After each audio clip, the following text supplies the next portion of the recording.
What's the deal, my people? You know what it is. The Don Tony Teflon. Feel the issues guy. He's over there. He's over there. He's over there. Feel the issues guy is Escaping From Podcast. Season 3, episode 2. Phil, what's good with you? Celebrate good times. Come, oh my goodness, Tony, I don't know about you, but I've never had a visceral moment like that in watching a television show where I literally want to reach through the television screen and break that thing with Kenny. I mean, Kenny was holding it together. He was doing some emotional stuff, but in that moment, that the taunted his ass like that with celebration good times. What amazing writing. This was another really great episode of this series. I know we're only 2 episodes into the season, but this is cooking. This is really awesome, Tony. Yeah, no, the first 2 episodes have been both bangers. What would you rate this one, scale of 1 to 10? I'll go with a 9 on this one because I went with a 10 on the last one, and this is more of a recovery emotional episode. But we got a lot of stuff in this episode. We got a flashback to the original episode. We get a lot of information from Victor's father. I can't wait to break that all down. We have I can't wait to see your future video about the paintings in the basement of the house. A lot of stuff. And you know what I also really loved in this episode, Tony, was we got what the audience's reaction was to Boyd and Jim last week. We get 2 characters in show calling the characters out for those very things. We get Donna calling Boyd out for going outside after the animals, and we get Julie calling Jim out for being Jim. And it really worked really well. They were us in that moment, Tony. And especially in the Boyd Donna one, I thought that was an excellent scene. And Julie too, some really great acting. Another thing in this episode, I have to just say, people that have watched me for a while know I can sometimes be hard. And yes, I'm mean. I can be hard on kid actors when they don't hold up to the same drama level of everyone. But Ethan, man, the actor that plays Ethan, he killed it tonight. He had a great episode. He's doing tough stuff, Tony. I think they all did. I think they all were able to flex their chops this episode, right? You see more for Kenny. Kenny got a chance to flex his acting skills. Boyd is listen, there's just no sense even talking about him. It's just, you know what you're getting every scene from him. Especially the song with Donna. He's like, motherfucker, what do you think I'm like? You know what you're getting from Boyd. That's like Boyd, Jade, Liz. Oh, you all know that. But I'll tell you, Julie and Ethan killed it tonight. All these they're giving them stuff that seems like they're trusting them more. And they're knocking out of the park when they're trusting him more. They're doing a great job with everything else and all that. What up to the familia in the building? Let's give some shout outs real quick before we start going. And Elizabeth Moy will be here. She'll be here about 9 o'clock. As soon as the episode is over, she'll be here. Let's give a shout. This is a simulcast on Teflon TV and on the Issues channel. We're saying what up to Shorty Pooh is up in the building. Steph Snow was up in the building. Glenn Carter is up in the building. Daryl Seymour is up in the building. The Casanova Pugilist is in there. Andrew West is in here. Sonic, your boy, is in the building rocking with us. Kimberly is in here. Bo is up in here. Kind of love Etsy up in this piece. She does the most is in here. Julie B Deep Dive is up in here. My man Real Enigma and Theories is up in. That's a real rebel. I thought that was Real Enigma and Theories. A real rebel Eric. Thank you. The real threw me off. Thank you for the super chat right off the back from Saggy Star. I said, okay, Tony and Phil, where is Eloise and the mom? Fatima and her poison baby are getting on my nerves. Thank you. Let's touch on it a little bit. Let's go. There is a Real Enigma Theories. There he is. All right. But let's touch on this real quick. Where is Eloise and mom? So what we are led to believe from Victor is that he's seen his mother's dead body and he's buried the body. Yeah. Eloise was nowhere to be found. That's what they have showed us so far in the show. That's where we're at. So by those standards and what we heard today, what do you think happened to Victor's mom and Eloise? Victor's mom, I think maybe we do know what happened to him, but I don't trust Victor's memory. His memory's tricky dicky, but in this episode, they were very weird in the wording of Eloise, not mentioning her, my daughter, my other child.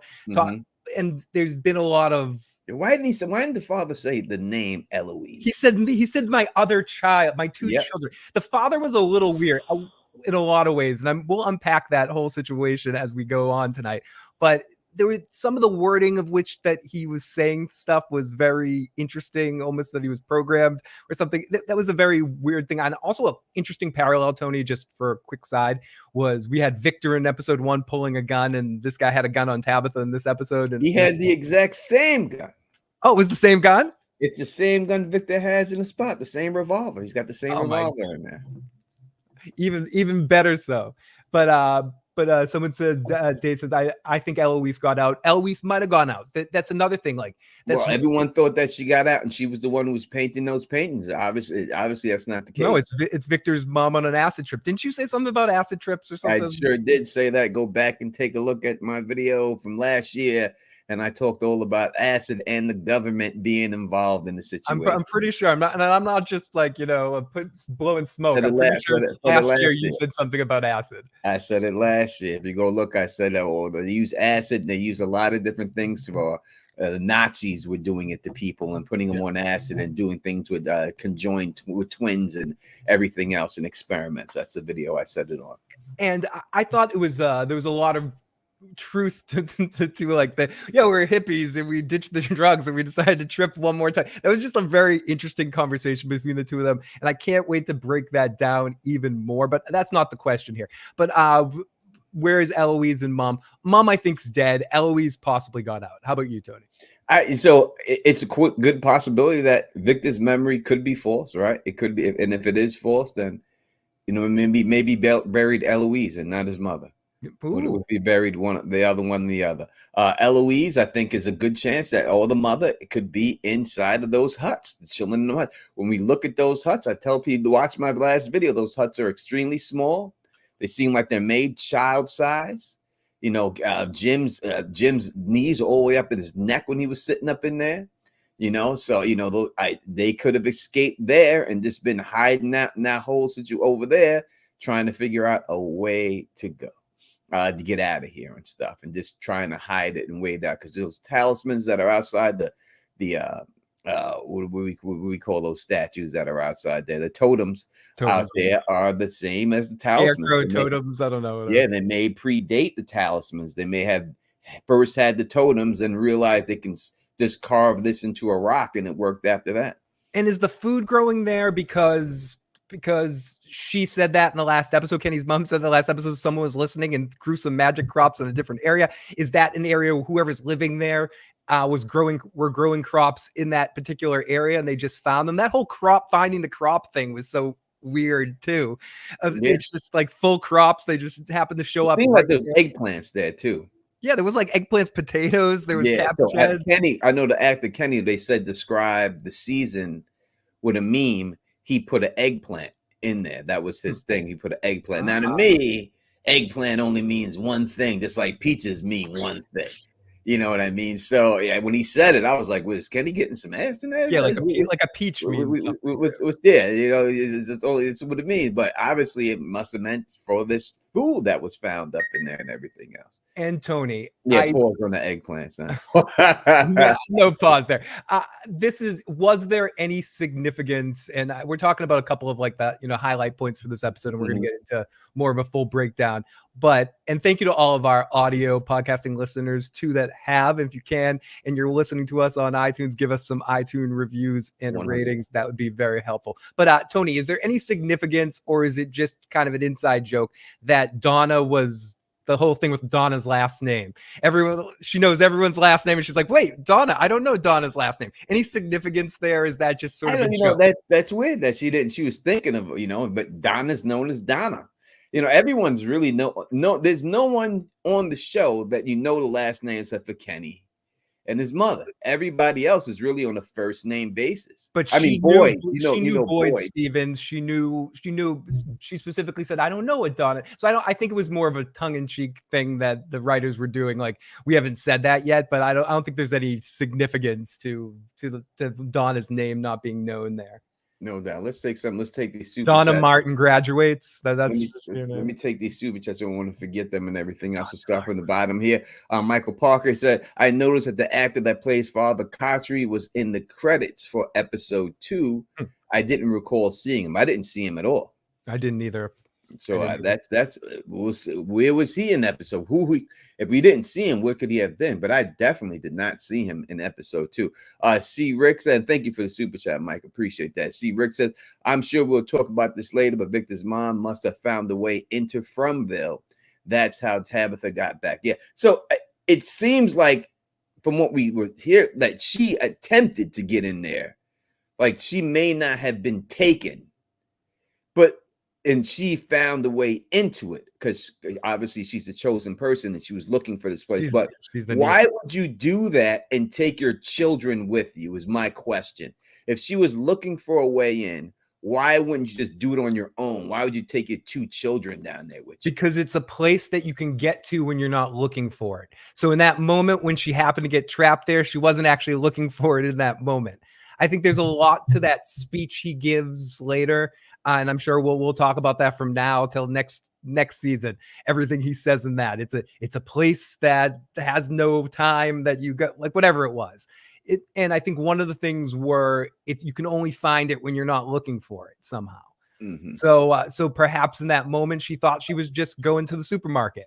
You know, it's she's taking a break and she just happens to have the kids there. She's not actually looking in that moment. The question is, they thinking that she found a way in purposely. I'm not sure about that. And if that's the case, then why would she do that with the kids? Kelly Johnson, thank you for the super chat. Says T and Phil should get a guest spot in 100%, man. Why not? We can be those people in town that Boyd walks. Definitely do that, Phil. I could walk by him. I could walk by. I could be such a good walker by her, Tony. I could walk. I could walk by your ass. Tony, do you think she found a way to get back to town? Get to town? Who? Tabitha, not Tabitha's. Tabitha will have to find that way too. Do you think Victor's mother? I think she got sucked in. Intentionally went in. No, I think she got sucked in. I think. I mean, if she did, it'd make no sense for her to bring a kid. So for that reason, I would say that she got that. All right, T. I don't know what's happening with the political stuff that's got you down, but I always respect that all affiliations can get along here, man. Yeah, I appreciate it too. That's just personal. That's just people you grow up with, and you start seeing their points when you get older and on politics and stuff. And it's just like, how did I grow up with you? You don't seem like the same person. But no, we're gonna keep it. We're gonna keep moving. Keep politics out of it. You know, I got respect for everybody. All I would ever tell anybody, no matter how you feel, go out and vote. Vote for whoever's best for you and your family. And that's all I care about. Winter, thank you for that. Julie telling her dad get his shit together was awful. Let's go right into that, Phil. Julie telling her dad to get his shit together. I mean, it's about time. It's awesome. Somebody check Jim's bitch ass. Like, someone need to check Jim, right? Like, oh, I want to go searching. Oh, I want to come back. Someone got to check this motherfucker. And Julie checked his ass. What do you think about that? Julie did a great job. And I mentioned this at the beginning. They were the voice of the audience. And I know some people think, the Jim hate is getting out of control. And no one hates Jim. I understand what he's trying to do, and his intentions are good, and he's trying hard and all that. But he's acting not in the best interest all the way of his family and his kids. And he needed to be called out on it. And no one could call him out better on it than Julie. And Julie did it in an amazing way of bringing real facts and real life of the past situation. I can't do what I did before. When you and mom disappeared into your own bullshit last time, I'm the one that took care of Ethan and made sure he was okay. I can't do that anymore. You don't know. I was mind our word in this whole situation. I can't survive in this place right now. I don't have the emotional capability. And last night you went off and I only got saved because Sarah helped me. The person everyone's telling me sucks. And like what do you expect, Jim? And she just let him have all of that, Tony. And it was so well done. It was such a well acted scene, and it made so much sense. It was cathartic, I think is the word for it, for everyone watching that's screaming at Jim for two and a half seasons here. 100%. I agree with that right there. We got some more super chats coming in, so let's get to them. Jason H says, do you think the poison ground will return Tian Chen, sorry, as a monster. Kenny's Do you mom. think her being put in that poison soil will make her come back as a monster? It better not. Let's ask her when she gets in. Maybe she'll be down for that. Let's ask her when she gets in. But let's hope not. What do you think? I don't think so.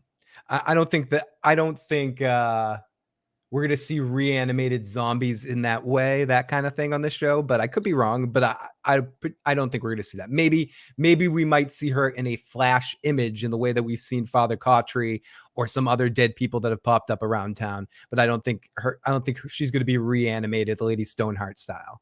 Yeah, no, I don't see the Lady Stoneheart coming back in the play of this. I think it spoilers, I guess. I mean, only way that works, because it loses its gravitas, right? The fact that she died. And now, as I said before, killing someone like that could galvanize them. And that's what it seems that it did. You know, the monsters overstepped by taking her. Like, they pushed a little bit too hard. Now people are almost willing to fight back to them. And I thought that would be a case when you kill somebody like this, or someone who's loved like that. So I think it would lose the gravitas if you brought her back. The only way that works is if she comes back and Kenny's forced to kill her. Ooh.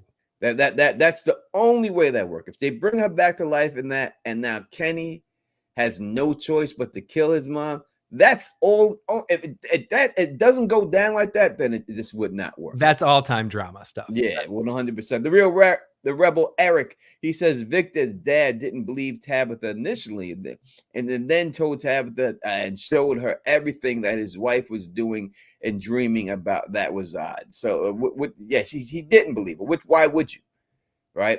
You have to put yourself in this man's shoes. Why would he believe her? It makes no sense for him to believe her, right? You know what I mean? So it was a weird transition, a little bit, in the sense of him not believing her about, she's telling him almost everything, and it just took him to hear that trigger words of like the kids in the tower to be like, whoa, what would you say about kids in the tower? Yeah, when she showed him, he should have started believing it when she went online and started showing the pictures online. He thought she was doing some. Yeah, how'd you do that? That's something the old timer would say, though, right? You know, an old timer would say, so how'd you do that? How'd you pull that off? Tony, you're hacking into it somehow, Tony. I don't know. That's me. I'm gonna be 2 years from now, I'm gonna be the old guy in the Muppets. Luna Cascades, thank you for super chats. The math isn't mathing with Thomas's age. When he was a baby, when he died, Julie was 15. So at the time, Thomas is 4. What's going on with that? What's going on with the voice on the phone being Thomas aged up? I mean, obviously you can't have him as a baby calling the phone. No.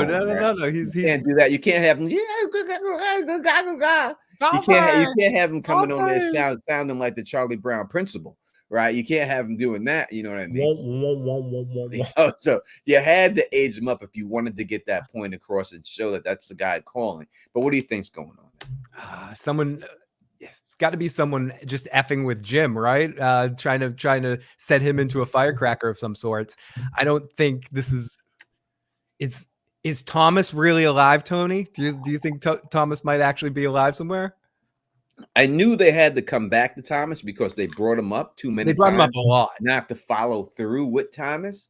So how he could be alive, it just doesn't make sense. If he fell and he died and they buried him and they had a funeral for him. I brought it up before in other stream. I said, if he died in the hospital and then the people in the hospital took him away and had never seen him again, then 100% he could be alive. But if he died and they had a burial and they had a funeral and they buried him, man, little boy, I don't know how he could still. It's the monsters not playing fair, like an Abby situation. Mm-hmm. I think just trying to target Jim and realizing that Jim is someone that can set fire to this place and add more chaos to a situation. So why not add more to him in that moment? Jim's kids abandoning him. If you look at the situation, Jim's walking down the street, both his kids leave because he hasn't been there for them to go feed the animals instead of going with him. And he goes alone into the house. And that's when he gets a call from the missing kid, the kid that died, the kid he lost, the one that will actually need him now. And so Jim becomes an easy mark. So I think Jim becomes an easy mark by manipulation of using his kids because his other kids are sort of pushing him away right now. So yeah, now's the time to get Jim. All right, Jim's down. His kid. Exactly. Now is the time to get that call. Let's give that call up in there. Again, just because it's the voice on the phone doesn't mean that's exactly who it is. Again, when we heard Sarah said it before, the voice that she heard before was a different voice. When she heard Abby, so all of a sudden now it's a woman's voice. It wasn't a woman's voice before. So they could just be messing around with these voices on the phone. I wouldn't take too much credence into that yet. Shorty Poo, if they catch a monster, will it be the sheriff? I said this is what they had to do. I put the whole Game of Thrones stuff out there that if you want to get down to it, you're going to have to catch one of these things. The sheriff, if they catch, it seems like he's the one who's most in the front right now. So it may be the cow. I guess she's talking about the cowboy one, right? Yeah, the cowboy. So, the cow. So it must be that would be the one I would suspect because they've given him the most lines this season. What do you think if they catch him? Who would it be? I mean, this season it seems like it would be that one because we've seen him have the most lines. I don't think they're going to catch Grandma or the milkman or something. I think it would probably make the most sense for him to do it.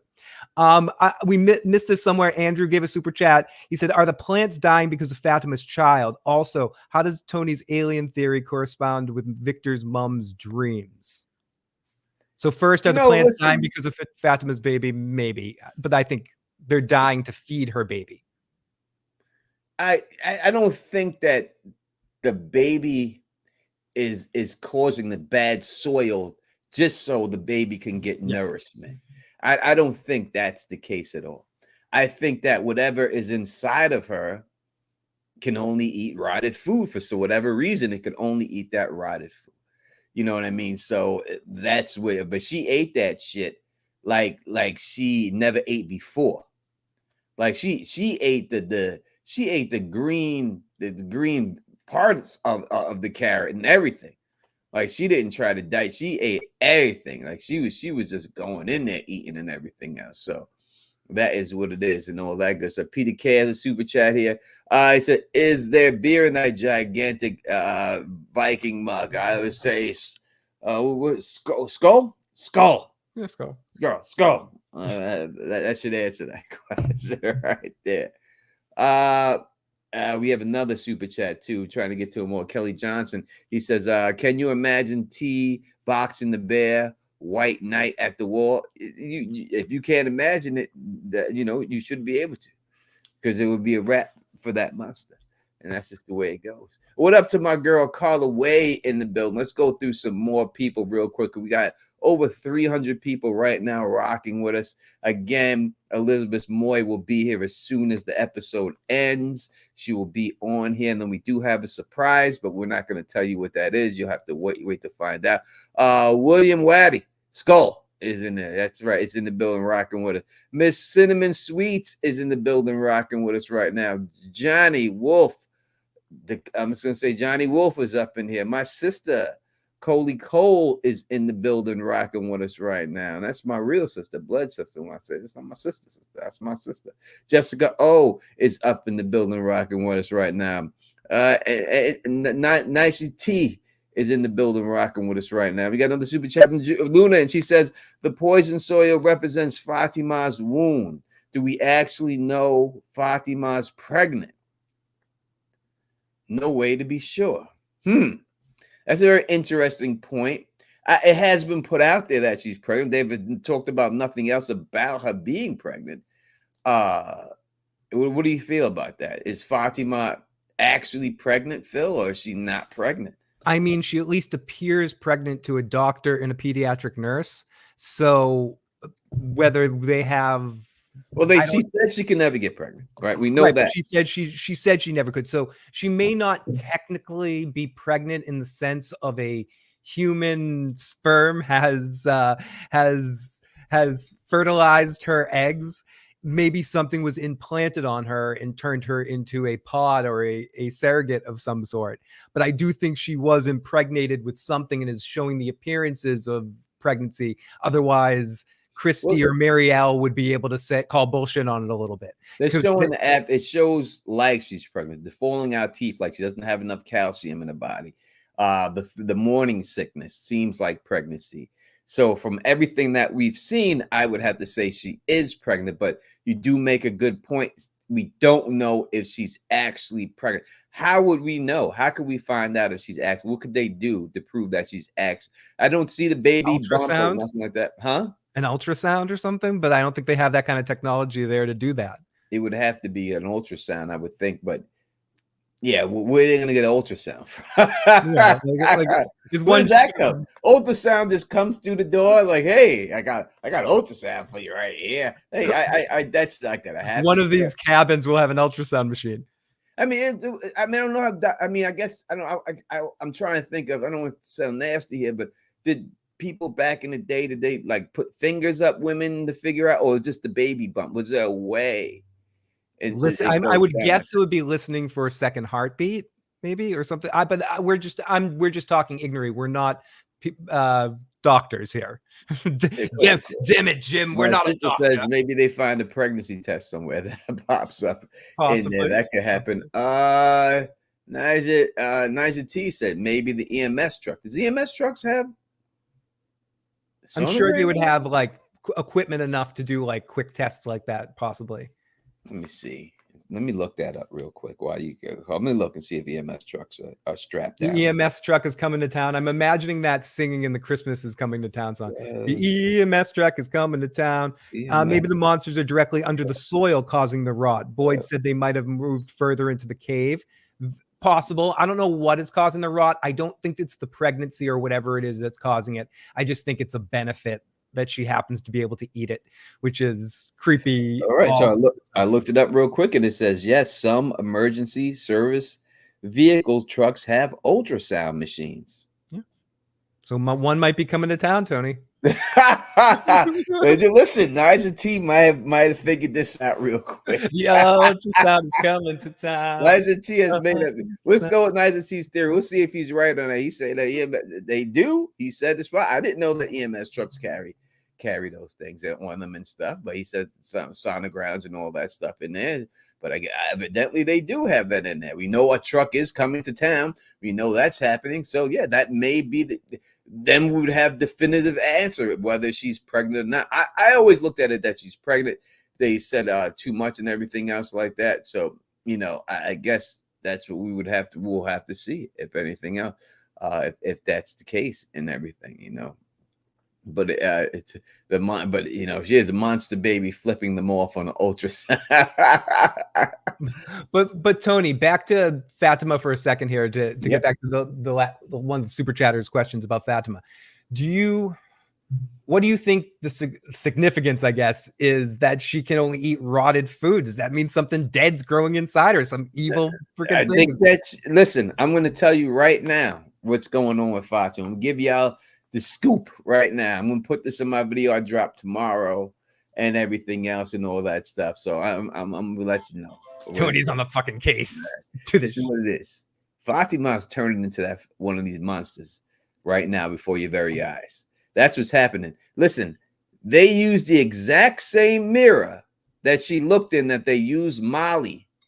When Molly looked in that, Molly Dunsworth, the Jasmine monster. You said Molly. She looked in the same exact mirror, in the same exact way. She looked. It was in the same frame, and the way they did that framing, I don't think that was by accident. They did that to let you know that this chick is turning into one of those creatures, and that's why they framed her in there. And I'm telling you, that's what it is. And I'm telling you, that's what's going down. Remember, the Don said it. He came up with the theory, and you're going to see other people come with it after I said it. But I'm telling you, that's why they put that framing in there. That's exactly what I had to look at. Go back and look at it, and you'll see it's the exact same image that they did when they did the Jasmine monster.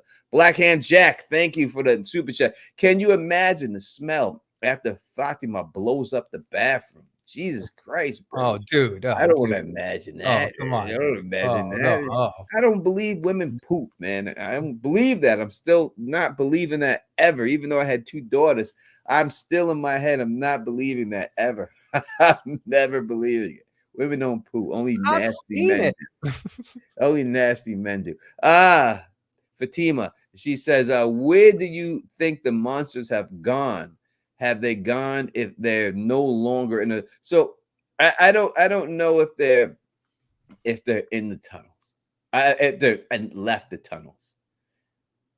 He said when Jade went there, he didn't see him, but Jade didn't go all around looking in there and everything else like No, that, he right? said Jay just started tripping out in like the front of the. He didn't really go too deep in Yeah, the tunnels, right? no, he wasn't in there long, so I don't know if they went anywhere or anything like that. I think they were still there, but he didn't look far enough, and because they didn't show Jade make his way out, they didn't do that whole situation. Boyd played a great bluff game on Kenny there. He's like, you want to go down there? I'll go down there with you. You want to kill yourself? We'll go kill yourself. We'll take a few of them. We'll die down there. Let's go. But Boyd just wants, I think, a better plan to go in there. But he wasn't against the idea of something like this.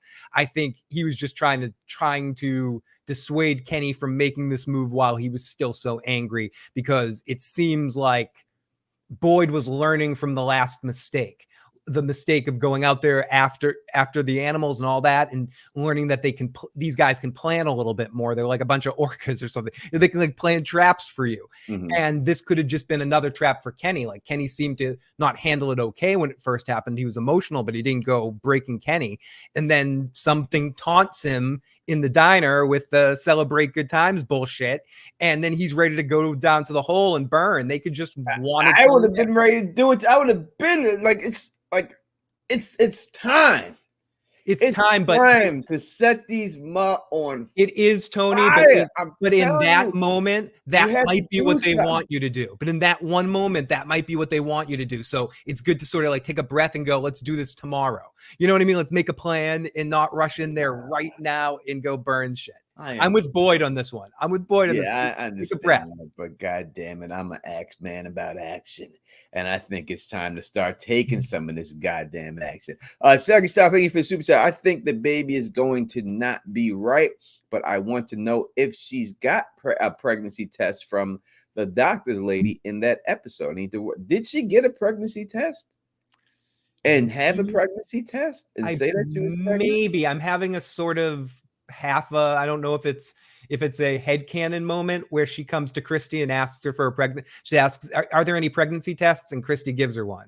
So I think maybe there was a pregnancy test involved. People can correct me if I'm wrong. If there was a pregnancy test and we have confirmation that she's pregnant, then I'm pretty sure Christy did give her one. We don't need thing, but I do like the EMS thing. I do like the ultrasound. You never know, because pregnancy tests can be false positive.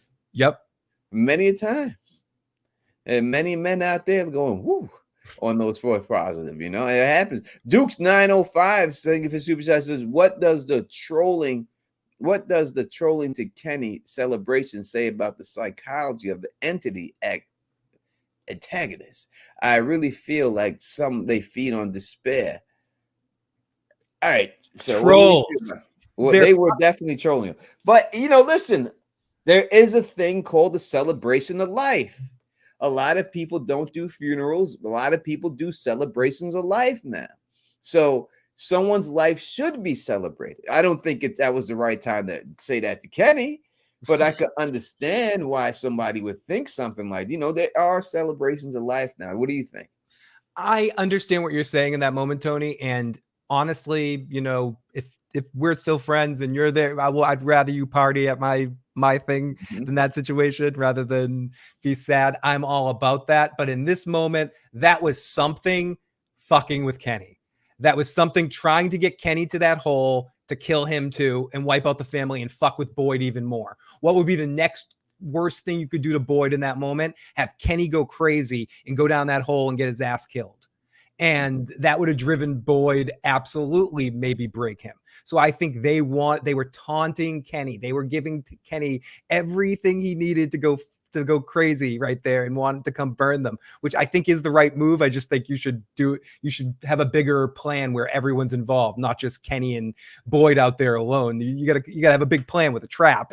And I think you're going to see that with Boyd and Ellis next week. But I do think that was a big fuck you to Kenny. That was a bastard move from whoever's watching. Bentley, thank you for super chat. He basically asked the same exact question that we're answering right now. Whoever's this DJ playing these songs, it seems they're all coming from the same 70s era. All these songs are coming from the 70s, Is every this a one of them. crossover with WKRP in Cincinnati? It's something going on here, and we know that they were hippies and everything else in that era. So it seems to be maybe something to do with the mom and the dad, because it's all from that era, and that's they made a point of saying how much they were hippies during that era. So you'd have to think this is music that they would listen to during that era. Ooh, And well, everything.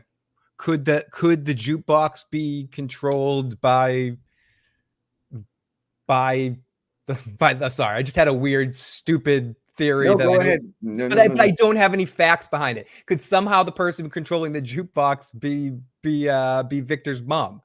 Like she's hooked into that jukebox somehow, Yes. and that's her way of trying to communicate, or not her specifically, maybe the children somehow communicating something through there, or I always thought it was the aliens that being captured that was controlling the jukebox, but I could see exactly why you would think it would be her mother. If that's her music generation and everything else, then why not be her trying to communicate? I don't have any facts, or that's just something that quick. You gotta have facts. That's why it's called theory. We're just putting them out there. We're just putting this stuff out there. James Watt says, "Thank you for super chat. Do you think Tabby is related to Victor in any way? Do you think?"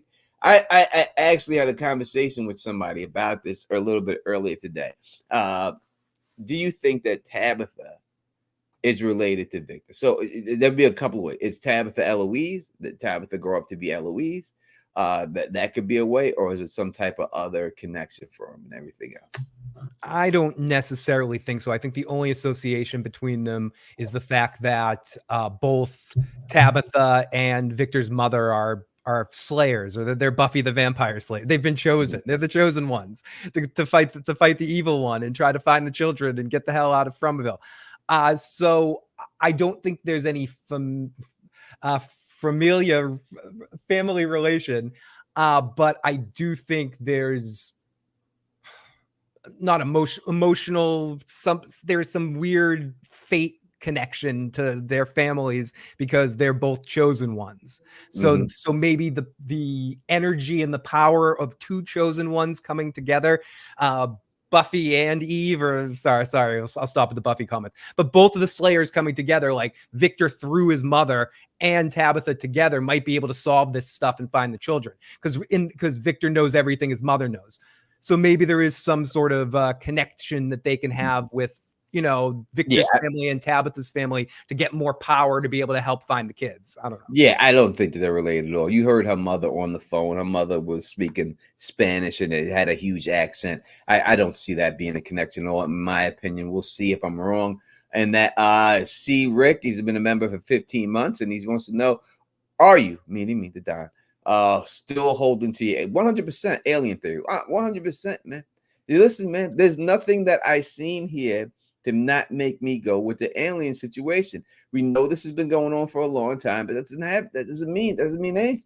Does that mean that this is, in fact, it makes me think more the time that this has been going on, as we heard the Tabitha, and there's always been a chosen one, time and again. It means more to me to think that since it's been going on since the beginning of time, who would have the power to do something from all the way back then and keep it going? To me, that sounds more like alien situation going on there than anything else. You know what I mean? So that's just what I see. You, Birdie Blooms. Don't think I don't see you, Birdie.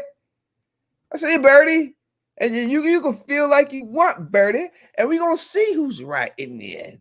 We're going to see. But no, nothing that I've seen or anything in here at all makes me believe that it ain't going down. Tony doesn't miss a comment. He's like Santa. He checks his list twice. That's right. I don't think I've seen y'all up in here and everything else. Y'all will see. Listen, before I'm predicting it now, that before this season is over, probably in episode 9, episode 10, you're gonna get that proof about these aliens. You're gonna get that proof. It's gonna happen. It's gonna happen. My sister's asking what time does the lady from the show call in. She's not calling in. She's gonna be here live on here, the panel with us, and she'll be in as soon as the show ends around 9 o'clock or so. Obviously, we have to wait for the show to end to have her come on, but she'll be in around then. Right, thank you. New Slave City, alien Diddy probing people. Listen, we've had made our fair share of Diddy jokes on this channel. And we'll make more and everything else. We'll keep it going. Orange Smith, thank you for the super sticker. I think we missed one super chat from Vanessa. How did Miranda's trip on acid and then start to hear the kids? Those paintings were really accurate. So I think whatever she was the chosen one with tapped into her and connected with her on the trip. I don't think the acid necessarily triggered anything. It's just it made her probably more aware of every emotion she was having and made her start to kind of see it. But those paintings are oddly accurate. Tony, I mean, I'm sure we'll break down the paintings later on Wednesday and later tonight when we get into that part of the episode exactly. Wednesday we'll go through every. I have the picture. We'll put the pictures up. But besides the boy in white, anything else that like quick things that stood out there about they pulled the picture of the grown up boy in white. They made a point of her holding that one picture. Out of all the pictures, that is the one they held up. So to me, I said that was the big bag from the beginning. I'm still gonna say that's the big bad. That's the guy holding it down. He's the one doing everything. As for the acid experimentation by governments, used acid on many things. You can look it up how they would tap into thing. I think Timothy Leary was big in. Yeah, was not Bill Gates. Steve Jobs. He was a big into taking acid, and he said before that he wished that Bill Gates took acid with him because he said it opens the mind. It's a known thing that people say. Listen, humans only could use 10% of their brain, and people have said that acid helps open your mind, and you could use more different parts of your brain and everything else. So maybe when she took it, they were able to tap in for. Tony, I can confirm or deny such things do actually happen when some people are feeling in that state. Sometimes you can feel one with nature and one with the moment and one with the spiritual thing and think you hear something anyway. So if something was to kind of tap into you when you're in that state, you would be in a highly suggestible space. Yeah. So that would be a perfect way to kind of influence people to be able to go there. The question I have was she the chosen one before she took the acid? Yeah. And was she always the chosen one? And the acid just helped her kind of hear the voices.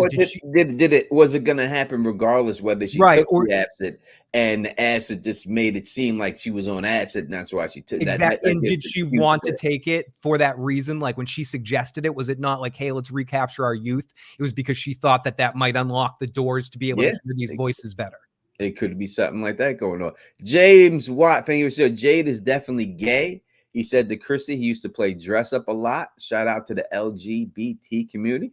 I don't know if that means he's gay because he played dress up as a child. Maybe that's what they're going for. Did you take it that way, Phil? No, not necessarily. But I did take with Jade in this episode how great of an actor he is and how great of a person he is. They made it a point in this episode in that moment to show that Jade is just a sweetheart. Like whether in this moment, like the way he was caring for her and Tony. Okay, good. Before we get too far, did Jade say this is? I'm not even sure if I'm going to explain this right. It's somewhere in my notes somewhere. But when Boyd came in, they carried the body in, and Boyd said, "We're going to have to bury her with the husband." Yeah. And Jade goes, "No," and Boyd goes, "Oh yeah." Did he say no because of what he says later, where he goes, "No, she comes with us"? Like like when they go home, they're gonna bring her body too to go home. Like, why did Jade in that moment say no? She doesn't want to be buried with the husband. I didn't quite. I got to go back and look and see if he said no. I don't remember him saying no. Jade, in that moment, in my memory, anyways, Boyd says we got to bury him with the husband, and Jade says no, and then Boyd goes, okay, but yeah, like listen back to that, and we'll talk more about that. I definitely got to look back to see if he said that. Mr. M16, thank you for the super chat. Says my theory with Victor's dad talking about his wife being a chosen one, having to free the kids. I have a feeling that even if everyone knew about the lighthouse, it wouldn't work for everyone. Tabitha has to be the one to do it. You know what? I think you could be correct in that situation. Maybe only the chosen is able to go from the bottle tree to the lighthouse and escape through the lighthouse. Maybe it has to be the chosen who could do it. A couple of people in the chat saying, yeah, I am right. He did say no. He said she doesn't want to be buried for whatever reason. I think it was supposed to connect to what Jade says later, where no, when we go, she comes with us. Meaning, like when they go, they're gonna give her, a burial at home or something like that, because that's what she said to him. No, you stay with us. So I think that was what it was supposed to mean. But he did specifically say no when Boyd says we're gonna bury with the husband. And I wasn't sure, and I wasn't quite sure why. That is what it is. I like that. I like that theory. I didn't catch that myself, so thank you, Phil. Everyone says you're correct that he did say that. I like the fact that he called Boyd out. Like, how the fuck you survive? Yeah, but like, what's up with you? How did you make it, man? How did you make it? Because that's the question I would have been asking. Like, all this happened and you made it? Why is that? Why are you making it? There's just no reason for you to be in this whole situation and everything. Again, Elizabeth Moy will be here in a little bit, 15 or so minutes. She'll be up in this piece, rocking with us. So Tony, you talked about him calling Boyd out. We alluded to this earlier too. Donna also majorly calls Boyd out on what he did. Everything we were saying last week about not going out, what did it do? It saved a cow. You made a mistake. You called him out. Boyd had one of the Harold's best acting moments in the history of his career. With you talked about it earlier. With fuck it was so real. Like how someone really handles when someone's talking shit to you in that moment. But then Donna quickly sort of turned it around and started to become like passive aggressive with it. I thought that scene was great. Looking back on that, did Boyd make the right choice going out after that cow? And what'd you think about Donna calling him out on that shit? I think Donna did a great job. Let me give it. It's Luna saying we missed a super chat. So let's take it. Here it is right here. I'm sorry, Luna. I ain't doing it on purpose.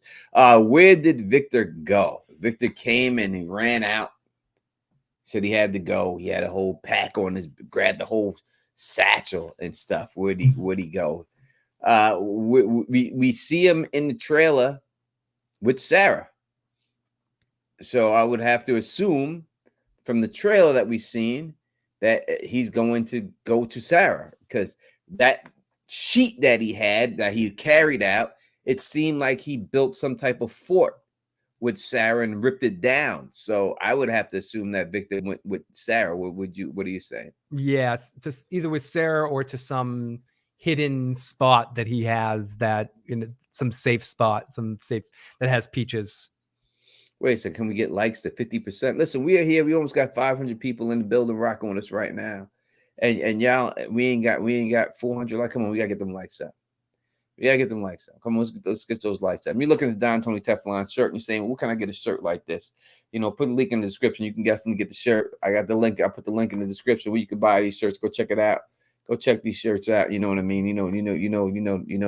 They shit's nickel. So that's what you want. Put the link right here for you. If you get those shirts, you know what I mean? Go check those shirts out and everything else. That's where you find them.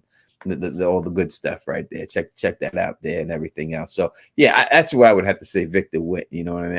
I can't see him going anywhere else and all that good stuff. The man in black says, Tony, did you notice her chest was ripped open? I did notice that her chest was ripped open. I have said before that we have not seen the monsters actually do it. I wonder if Boyd actually seen them do it and gather the organs inside of them and run off with them. I wonder if that was the case. Did not show that. That's something that they still have not shown, and I'm still suspect on it. Why and everything else? So my Sonic boy, look, he says, I got my case of Sarah shirt yesterday. I named it the Carla shirt. That's what I'm talking about right there. That's what I'm saying. And if people did order and you delay, it's a little bit late. Like it's not there. It's due to the hurricane that just hit. Don't worry, it will be there. But the hurricane is slowing things down. And rest in peace to anyone who passed away in the hurricane. Oh, my heart goes out to any. I have a lot of people in North Carolina. I'm family with anyone on that whole situation. Anyone who went out, whose family's been affected, or friends have been affected, and everything else. I want to say, our thoughts are with you, and hope you get through this as best as you can. Nonfiction sent in the super chat and says, I think if no one ran out to get the animals, the monster would have started slashing the animals to force people out. It doesn't force them out though. If that happens, if you just start killing the animals. I agree. You know, just let them go. Let them go. You figure out another way. You know what I mean? Well, what do you think? Do you think that they would have started another plan if people didn't come out?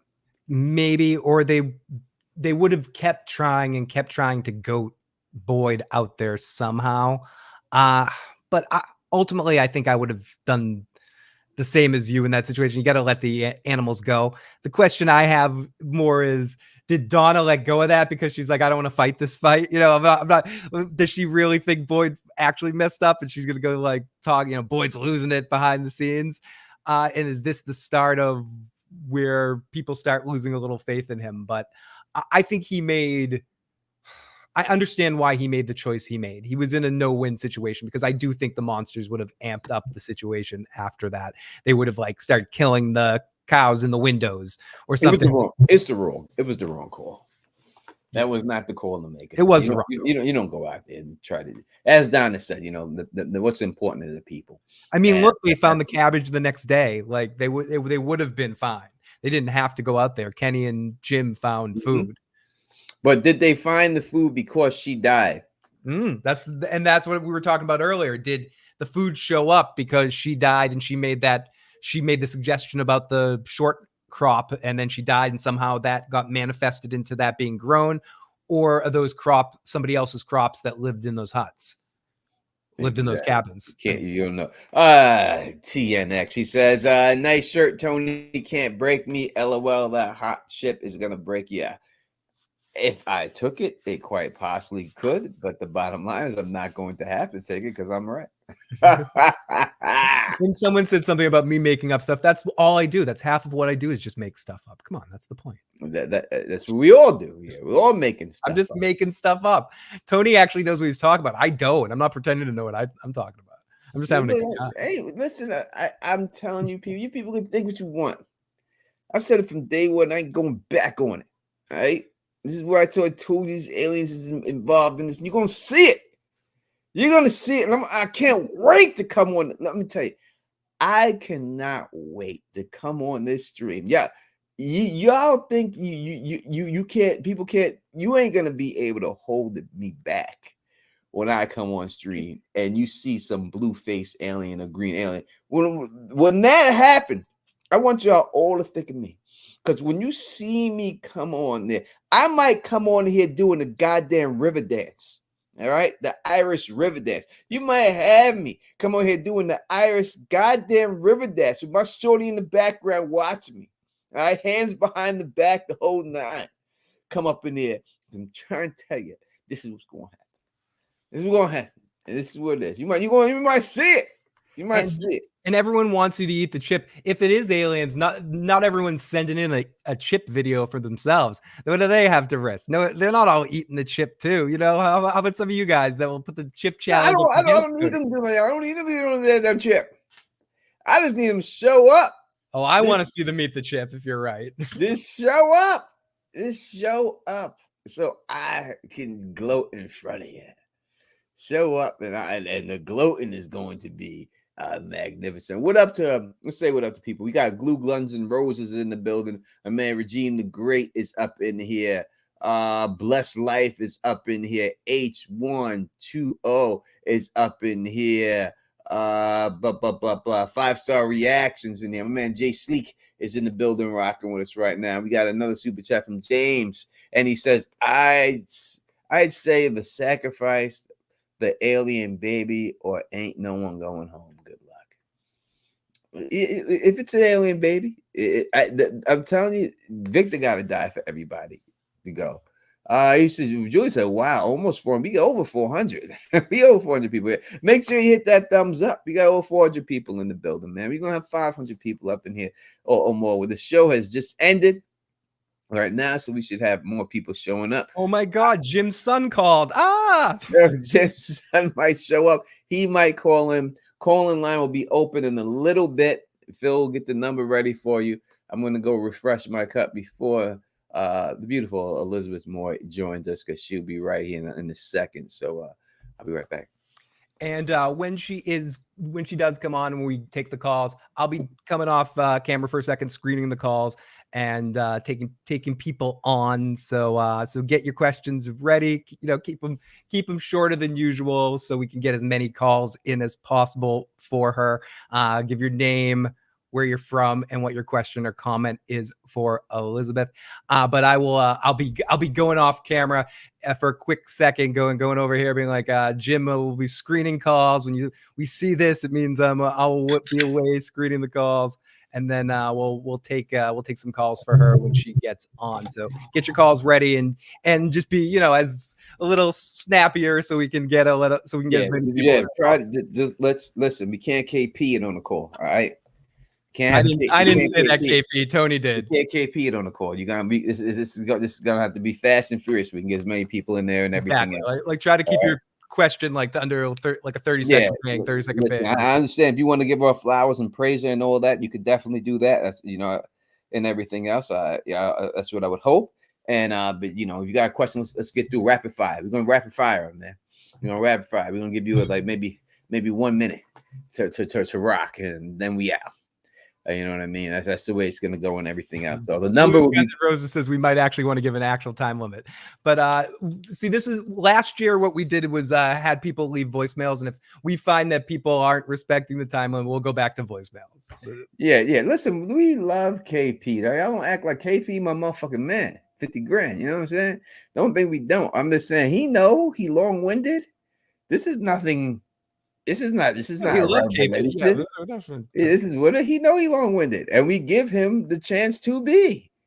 We don't cut him off or anything. That's just what it is. I'm just saying this tonight. We gotta dial it back a little bit. That's all. He says no Bibles in Fromville, but they brought weed seed. Well, I think more people carry weed seed than they do the Bibles in their pocket. Yeah. So that wouldn't be, it's too outrageous to me. You know what I mean? I don't think a lot of people roll with Bibles on them at all. But I do think people do have weed on them. You know what I mean? So, I could see that going down like that. You know what I'm saying? That's who it is. And thank you and everything else like that. You know what I mean? That's just what it is and stuff like that. That's where we go. Man on the radio, he says, do you think that Tillie knew about Fromville? We want to get to Tillie's ass. Her face everywhere.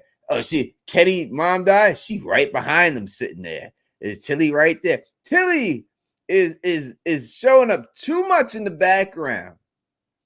Too much in the goddamn Tillie showing up too much in the goddamn back. We're gonna get this actress on here.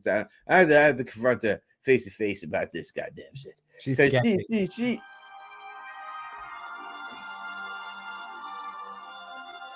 Why are people calling me, man? Why you calling me when I'm on live stream? And yes, if you hear the Jeopardy theme start coming, that means wrap up your call very quick. No, we're just gonna get rid of them. You got like a 60 seconds. Obviously, you ask her a question. You obviously want you to hear it, but make sure when you do that, your stuff is all the way down in the background. All right, your stuff is down in the background, so we don't have to, because you got this stuff trying to listen at the same time. There's always this delay in situations like that and all that stuff. So, just make sure you're ready to rock when we get up on here and everything else. It should be a soon. And Tony, this was a dark episode. It was an emotional episode, but there was also some funny parts in weird ways. Like even at the very beginning with Jade and Victor and with like goats and the goats eating the string theory. I mean, I think there's something to that. Maybe not necessarily deep significance, but it was just watching like the whole thing, like theories and stuff just being eaten by the goats. Yeah. And the goat was specifically on the poster. Right, they put the goat on the poster. I mean, the goat's got some importance. I don't know what the goat gonna do. I don't know if they put it on there because what happened and everything else and all that stuff. But when you put something on the poster, the promotional poster, you're doing that because this is an important thing. And they did have the goat on the promotional poster, so the goat definitely played a major role. Obviously. We've seen what happened with these things, with everything else and stuff. You know what I mean? But it definitely has some type of thing going on there with the goats. There's no way around it.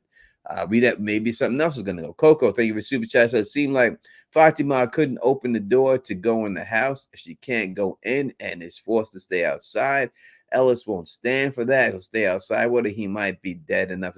I would think he would carry her in. I don't think that he would just let her be out there. I think he would just carry her in and stuff and everything and have her come in that way. I don't think that he just leave her out there and everything. That's the love of his life. That's his boo thing. You know what I mean? So I can't see him doing anything like that. But I understand what you're saying. Maybe I think what you're trying to say is that maybe she's got some type of evil spirit and it's not allowing her to get inside the door or something like that. I don't know if that would be the case with Fatima and everything else and all that good stuff, you know. So I do think that if she got stuck out there, then her man gonna carry her. Like any man should. Any man should be doing that. All right, and all that good stuff. Yeah, we have the number in the chat right there, and everything else is right there and stuff. Don't call me personally, man.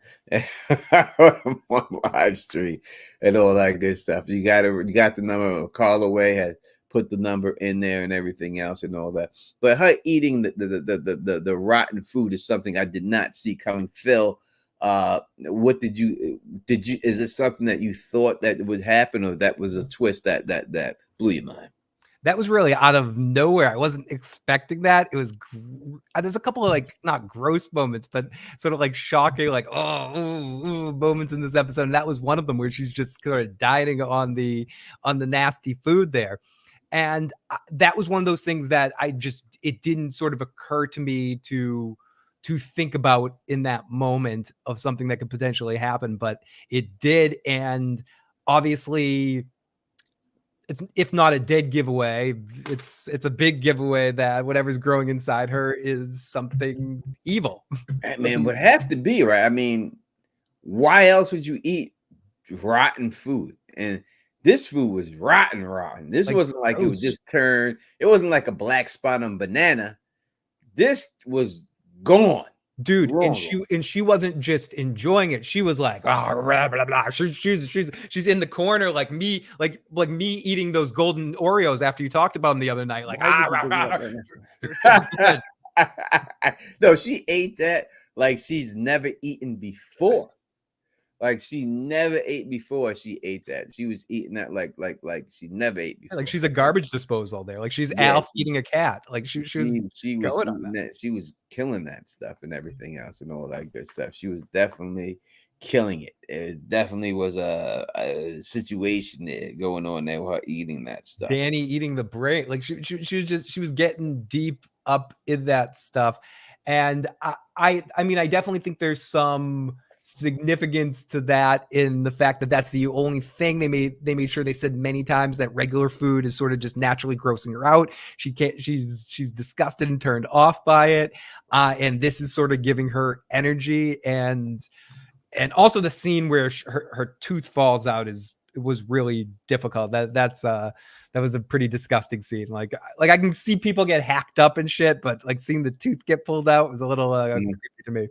Yeah, the tooth, and it wasn't just like a partial tooth. No, it was like the whole. It was the full tooth. Like when your full tooth comes out like that, like the roots and all, there's a problem, man.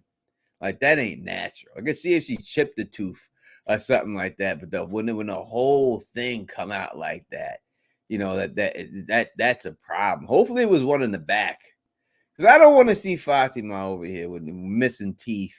Like that ain't gonna be sexy. No, I don't want to see that. Tony, I went to the bathroom and brushed my teeth twice. I just like, it kind of freaked me out. I went and bought new toothpaste. I'm like, no, I gotta get some Sensodyne to clean my mouth a little bit better here. Like, it's horrible. No doubt about it. All right, while we're waiting for Elizabeth to jump on here with us, we're going to start the recap. Fulfill the issues. Sounds good. So let's get into this recap right now, and then we'll like pause it for a second when she comes on. But let's get into this recap. Okay, so we do open up on this scene of Jade and Victor in with some dark comedy with the goats. The goats are eating Jade's string theory, and Jade heads out. And the scene was done well. Victor says don't, but he has to go out and see something. A very quick scene, but I love any scene with Jade and Victor. Tony. You don't see them a lot. I mean, you do. We have seen them act together, and it's great to see them. They really play off each other well and everything. So, but yeah, but I thought it was very funny, especially with the goat scene. And not something that I thought that how they would actually start the episode off with that. I did not see that coming. So, very good to to have something in there that you didn't expect. You know what I mean? So I 100%. Appreciate that, and I'm gonna tell y'all this like now. I'm gonna tell y'all this too. All right, I'm gonna give it to you like this. If these goddamn aliens ain't in this show, I will do the whole live stream without my hat. All right, that's how confident I am. That's worse. That's more crazy than the chip, dude. Yeah, y'all don't see me like that. I'm telling you, I'll do it without the hat on, and I'll hold it to it. Yeah, if they, in fact, I'll make it even better. If they don't bring it up or show you some type of evidence this season, I'll do a whole live stream without my hat. Tony. This season, listen, man. This season's gonna happen. Confident, this season, Tony. This season. I'm confident. Phil. Okay. I'm Team Tony. Then let's do this. Let's do this. Right. I'm excited to be a part of this. I'm not doing anything to my head. People said Tony's hairline looks like LeBron. No, it doesn't. I ain't holding. I'm not trying to hold on. I am. If you took this, I ain't trying to hold on. You think I'm going to take off this hat and I'm going to look like George Jefferson? That doesn't happen. I ain't trying to hold on. Tony's embraced it. He's already embraced it. It's done. I walk around without my hat all the time out here when I'm in regular life. This is my thing for the stream. You know what I mean? So under all this, Tony, I'm like a Jack Nicholson hair. If I cut my hair, it would be up here. This is smoke and mirrors going on here a little bit. I got some spray on the top there. I'm like Sam Malone and Cheers. I got the hair helmet going on. Anyways, so it gets intense really quick here. He heads into the barn with Boyd, who is chanting in Cantonese, according to the subtitles. And basically what he's saying, we hear it later. He says, take care of him. He will be alone now. I mean, we that gets discovered later on, but I thought that was a great piece of writing to kind of put that in the beginning. And then later on have, that's the thing that sort of stops Kenny from giving any negativity towards Boyd about the situation.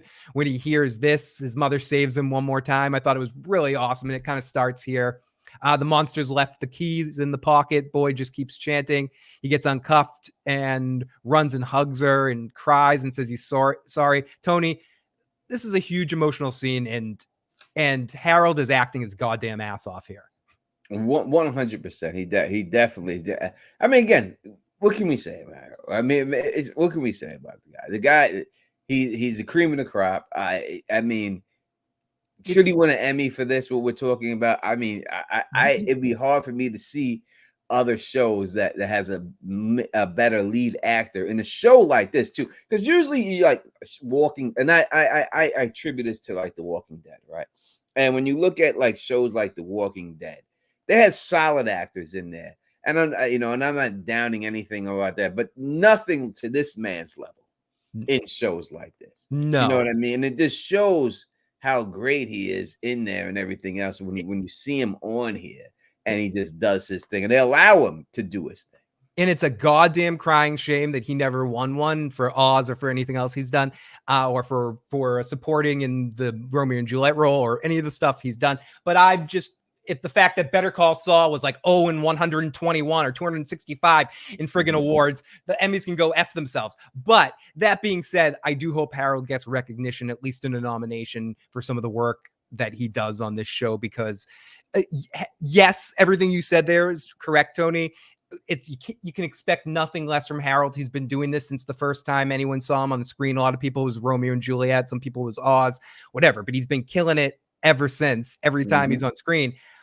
But when it really comes down to it, he hasn't been appreciated in that way. And I hope he is. And this is the first show he's been the man. So I do hope he gets the flowers he deserves for this show. And this season, if this season keeps up the pace that it's going right now and the quality it's going, it definitely deserves to be nominated in all those awards. Yeah, and especially, like I said, usually shows of this genre, you don't get those awards. They don't take it as seriously in the Academy. They'll take something like The Bear more seriously. Has Yellow Jackets been nominated? I don't know, because I'm not. I don't even know if a Yellow Jacket has been nominated. I mean, you would think Ricci would have been nominated. Yeah, Christina Ricci would get something probably. I would think so. Super Chat says this episode alludes to the novel, The Metamorphosis F Face. I don't know that novel. Yeah, those words are way like too smart for me. But the epilogue to this novel, Metamorphosis, interesting, very interesting, and I'm gonna Google that later. Yeah, I wish I could give you more than that. I can't really mess with that. Fernandez C, thank you for the super chat. Says everyone was acting their asses off in this episode without a shot of a doubt. No, they all have. When they as we talked about a little bit earlier, they gave the people the actors more to do, and every one of them stepped up. None of them pulled, didn't do a bad job on it. But let's keep it going, Phil. So so he runs through it. Then they cut immediately to Kenny in the shack, and Jim is like, "Gonna come down here," and he heads down. There's some greens growing around there, and it seems like there's enough for the whole town. There's full cabbages and lettuces and cucumbers and potatoes and eggplants. Who's growing this shit? And was someone listening last week when Kenny's mom suggested different spots? But anyways, all smiles, tossing heads of lettuce. This show is sick to make Kenny this happy. This is just a little like this show is so sick that make Kenny this happy to destroy him right afterwards. Like build him up to break his ass down. Do the writers hate Kenny, Tony? I mean, they build Kenny up. He always seems like he's about to win, and they snap like the writers are loosey with the football with Kenny. Like he's always set up to win. And then right when he's about to win, they pull that goddamn football from him and he falls on his back. It just seems like they keep doing that to Kenny. I don't know why they keep doing that. You know what I mean? Hopefully in the end, the payoff in the end, when he does get a chance to kick that football, he punch it right through from 65 yards out. But they keep doing that to Kenny. There's no doubt about it. Listen, people starving when you happy about lettuce, right? No one happy about lettuce. Someone threw a thing of lettuce at you right now. Phil said you get to eat. No one give a fuck about no lettuce. No, I give a goddamn about no goddamn head of lettuce. I'd be like, you got a Ritz? You got a goddamn Ritz? I'd rather that. So speaking of Ritz, we're back at Victor's house. And this was one of the only transitions that bothered me in the episode. And not that it bothered me, but it did Tabitha just pass out on the porch like Jennifer in Back to the Future? Like, did I miss a scene somewhere where where Tabitha suddenly, they're both like passed out on the couch and he has her in gunpoint? And he's like, yeah, you passed out on my porch. So did he carry her, put her on the couch, and then hold her at gunpoint? That's what it seems like he had. He said she passed out on the porch outside. Wouldn't you call the cops at that point? Like when she passed out and just leave her there, like leave her passed out on the porch? He just left it there. He just left her passed out on the couch. Had the same revolver that Victor had inside the Frontlands, the same one that this man was carrying. And and he just he fell asleep with the gun. Like, are you that nervous about her? Are you scared of her? But it's not. We find out later it's not loaded, I guess. But but still, it's like, it's interesting though. Like the last thing we see is her walking up in the lunchbox thing, and then somewhere in between the episodes, Tabitha passes out. Like immediately, just falls down at that point, passes out, and then he drags her in, throws her on the couch, takes out the gun, goes, that was kind of weird that she just passed out, takes out the gun and points it at her. Anyways, it was a little clunky, but it worked. So we're back at Victor's dad's house. Tabitha's sleeping, and he's like, "Listen, tell me about the town. I called the cops." And he's just like, "Tell me." He turns into Buffalo Bill for a second, like, "Put the notion in the goddamn basket. How'd you get the goddamn lunchbox?" Lunchbox. How'd you get that lunchbox, girl? You tell me now. Tell me now about the right now. You're gonna tell me how to do it. I don't want to hear about your stupid town. But she tells him, and we get what's interesting here, Tony, is that I don't know if they're we get a flashback of season 1. We get she tells him the story of what's happening, and then we get an actual flashback of the Matthews arriving in season 1, getting trapped at the door. The dad just keeps going, "I don't give a shit about this. Where's the lunchbox?" and where'd you get the lunchbox? And she's like, "Victor gave it to me 3 or 4 days ago. He's alive." "Oh, okay, he's alive. You not talking to me. You can talk to the cops."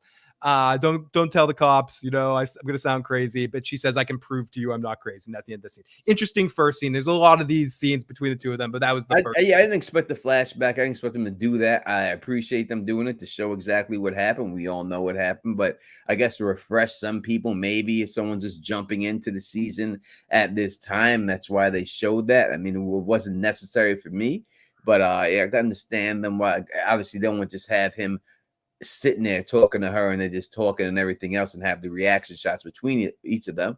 It's easier just to put some B-roll in there and throw that B-roll over top of that. Yeah, no, fair enough. It makes it more interesting. So Sarah arrives at the hospital and Christy's like, dude, get the fuck out. Boyd might be cool with you, but I think you're an asshole. Get the hell out of here. It's just a reminder that Sarah isn't a pariah in town. And she goes, Tian Chen died, and explains about the aliens out in the street and all that stuff. And Sarah's like, but I didn't do it. Just thought you might want to know. Bye. Yeah, Tian Chen died, but it wasn't me. It wasn't me. Yeah, just so you know, I didn't do it. I didn't kill his kid, his whole family, Tony. Are we going to get to the point where they just accept Sarah back? I mean, do we have to just keep seeing the hatred for Sarah? I mean, after everything they have seen in this goddamn town, could it not just be like, listen, we know what you did. We know everything, but it wasn't your fault. Look at everything that everybody else has been through here. What's the real time amount since that's happened? Weeks? Months? Like, I think that's one of those things that it's hard to see. And I think that's why the reminder of who she is and how she's viewed in that moment was important in that sense, because to us, it's 2 years since that's happened. To people in town, it might just be a couple weeks. It might just be a couple months. Like we don't exactly know. What's it been? Probably at most a month since that shit happened. Maybe you're right. So it's hard for that. Maybe 2 months. I'm trying to think like how long's the longest it could be since that happened. Yeah, a couple of months. Couple months maybe. So and that's hard for us as an audience to think because we're watching a show two seasons in. But for all the characters, it's still rather fresh with Sarah. But I think. Yeah, with over 500 people watching us, 220 likes is this not enough? Can you please hit that like button? Let's get those up. I mean, we should have at least 450, I would think, with over 500 people in here. Let's try to get those likes up there to the people, please, if we can. Let's just keep it rolling. I got to. And then Marielle comes out and she's like, what was that? What's going on? And Christy breaks down and sad, slow music points. Music's not used crazy amount on the show, but when they use it so crazily well. And then we cut to the shot, and I think this is the last of our trailer stuff here in this episode, Tony. We get our trailer shot of Jade and Boyd walking, as Tony called from the very beginning, of whose foot that was, rolling into town. Victor watching. More focus on Victor this season already. I mean, he's getting more camera time. I think everyone can notice that. Like, because his father's coming in, there's focus on his mother and his sister more. Scott's getting a lot of reaction moments. Like, everything that's happening, they're kind of going to him on camera more than they did last year. So I think that's, they're purposely, Victor is more involved in everything, Tony. And I think that's interesting. Yeah, I think, again, as you say, his father's coming in, they're setting that up. Guys with the reunion and stuff like that, because it does seem like he's going to be in the ambulance. From what we've seen in the trailer, we have to assume he's in there too, because he does get into the car accident. So we're talking about a reunion, and he's one of the cast members, not just a side. So it just seems like the only way it's going to happen is if he's back out in there and everything else. So we have to assume he's going to be. But it's weird that people always say he was elevated to the main cast a second. How would they have done all this stuff? Like, it doesn't seem possible to have this show without the stuff we're getting from Victor. But Tony, remember Breaking Bad, Jesse was supposed to die at season 1. Yes, you're right. And it's like certain shows you get in situations like that where Cheer is a far less important show. Cliff Clavin wasn't in the original script. Certain actors come in and their performances dictate more, and he could fit into it. That's, I think, the one thing about that, Tony, though, is if Victor is the creator, the orchestrator of all of this, could he have been that from the beginning in this kind of situation, as a side, more of a side character, or maybe not, but I don't know. Either way, I do think it's or maybe he could have been slated in, or they figured that out, something.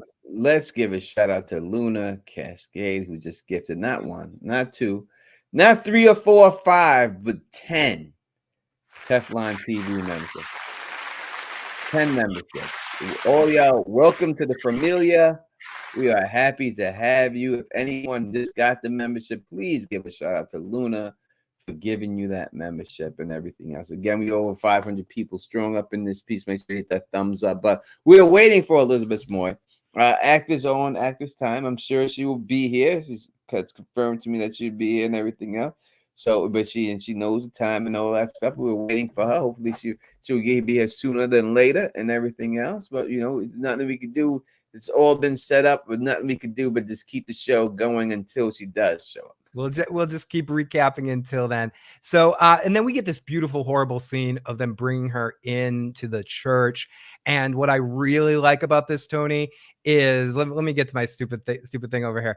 And they on the camera angle, they like tilt the angle at like a diagonal angle while Boyd is like carrying the body down. And it's like it adds to the sort of uncomfortableness of the moment of the scene. And that's one of those things that the more they're adding to this season, more little cinematography touches, little like the way that the sound cues are coming in here. It's really, really awesome, beautiful, horrible scene. Boyd says, and again, people can fact check me on this later. And we'll talk more about this on Wednesday, depending on what we found out here. But I thought Boyd said she should be buried with the husband, and Jade says she wouldn't. And then I think he means just she's coming home with us, but I don't know. Just like she said she would stay with you're staying with us. Then Boyd says you're right. Jade's like, you're in the barn all night with those things. How the fuck are you alive? We talked about this earlier, Tony. It's in a slight accusatory way. He's like, well, what happened there, dude? Like, how could you? And if we're in this position, actually it's less because we know each other more. But if you're in this position, like Jade in this position, and a skeptic like that, you would think the same things. And if I was in that moment, you would be like, how the fuck are you alive, dude? It would be weird, right? 100%. It's the right question to ask. You have every right to ask, especially from everything we've seen about these monsters and everything else. Now, all of a sudden, you get to, and there's nothing wrong with you. They didn't scratch your face. I mean, you got a little scratch on the arm. We'll give them that. But it's not like they damaged you to like what we see in here. And we've never seen like monsters a lot let people go. Even in the second season, when they killed the girl, they killed the girl's boyfriend. Eventually they killed her. They drove the stake through her head. So it's never nothing like that we've seen. We usually see and they take him out. So it does seem like somehow, obviously we know the plot armor point on Boyd, but it does seem weird that Boyd was able to survive.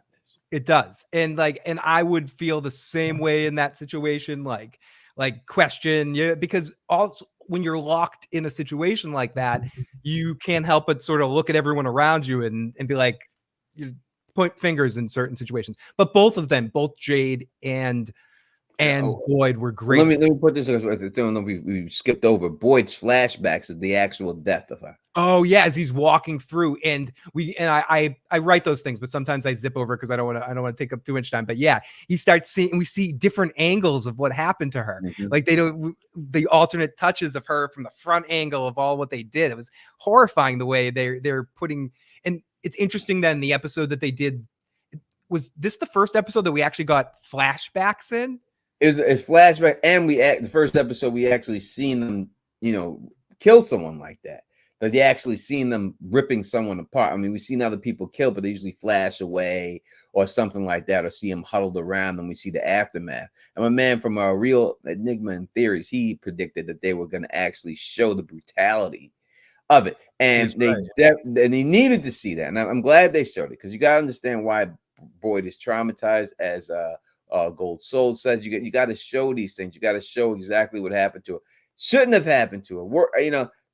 I can't think of it. Who would be worse dying that you would feel worse about? I don't know if anyone else can die in this show that I would feel worse about than her dying. What about you, Phil? Is there anyone? Ethan's the only one just because he's a child.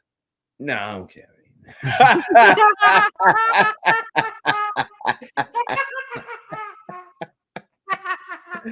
I ain't worried about that. The townspeople. Yeah, I ain't worried. Okay, obviously Boyd can't die.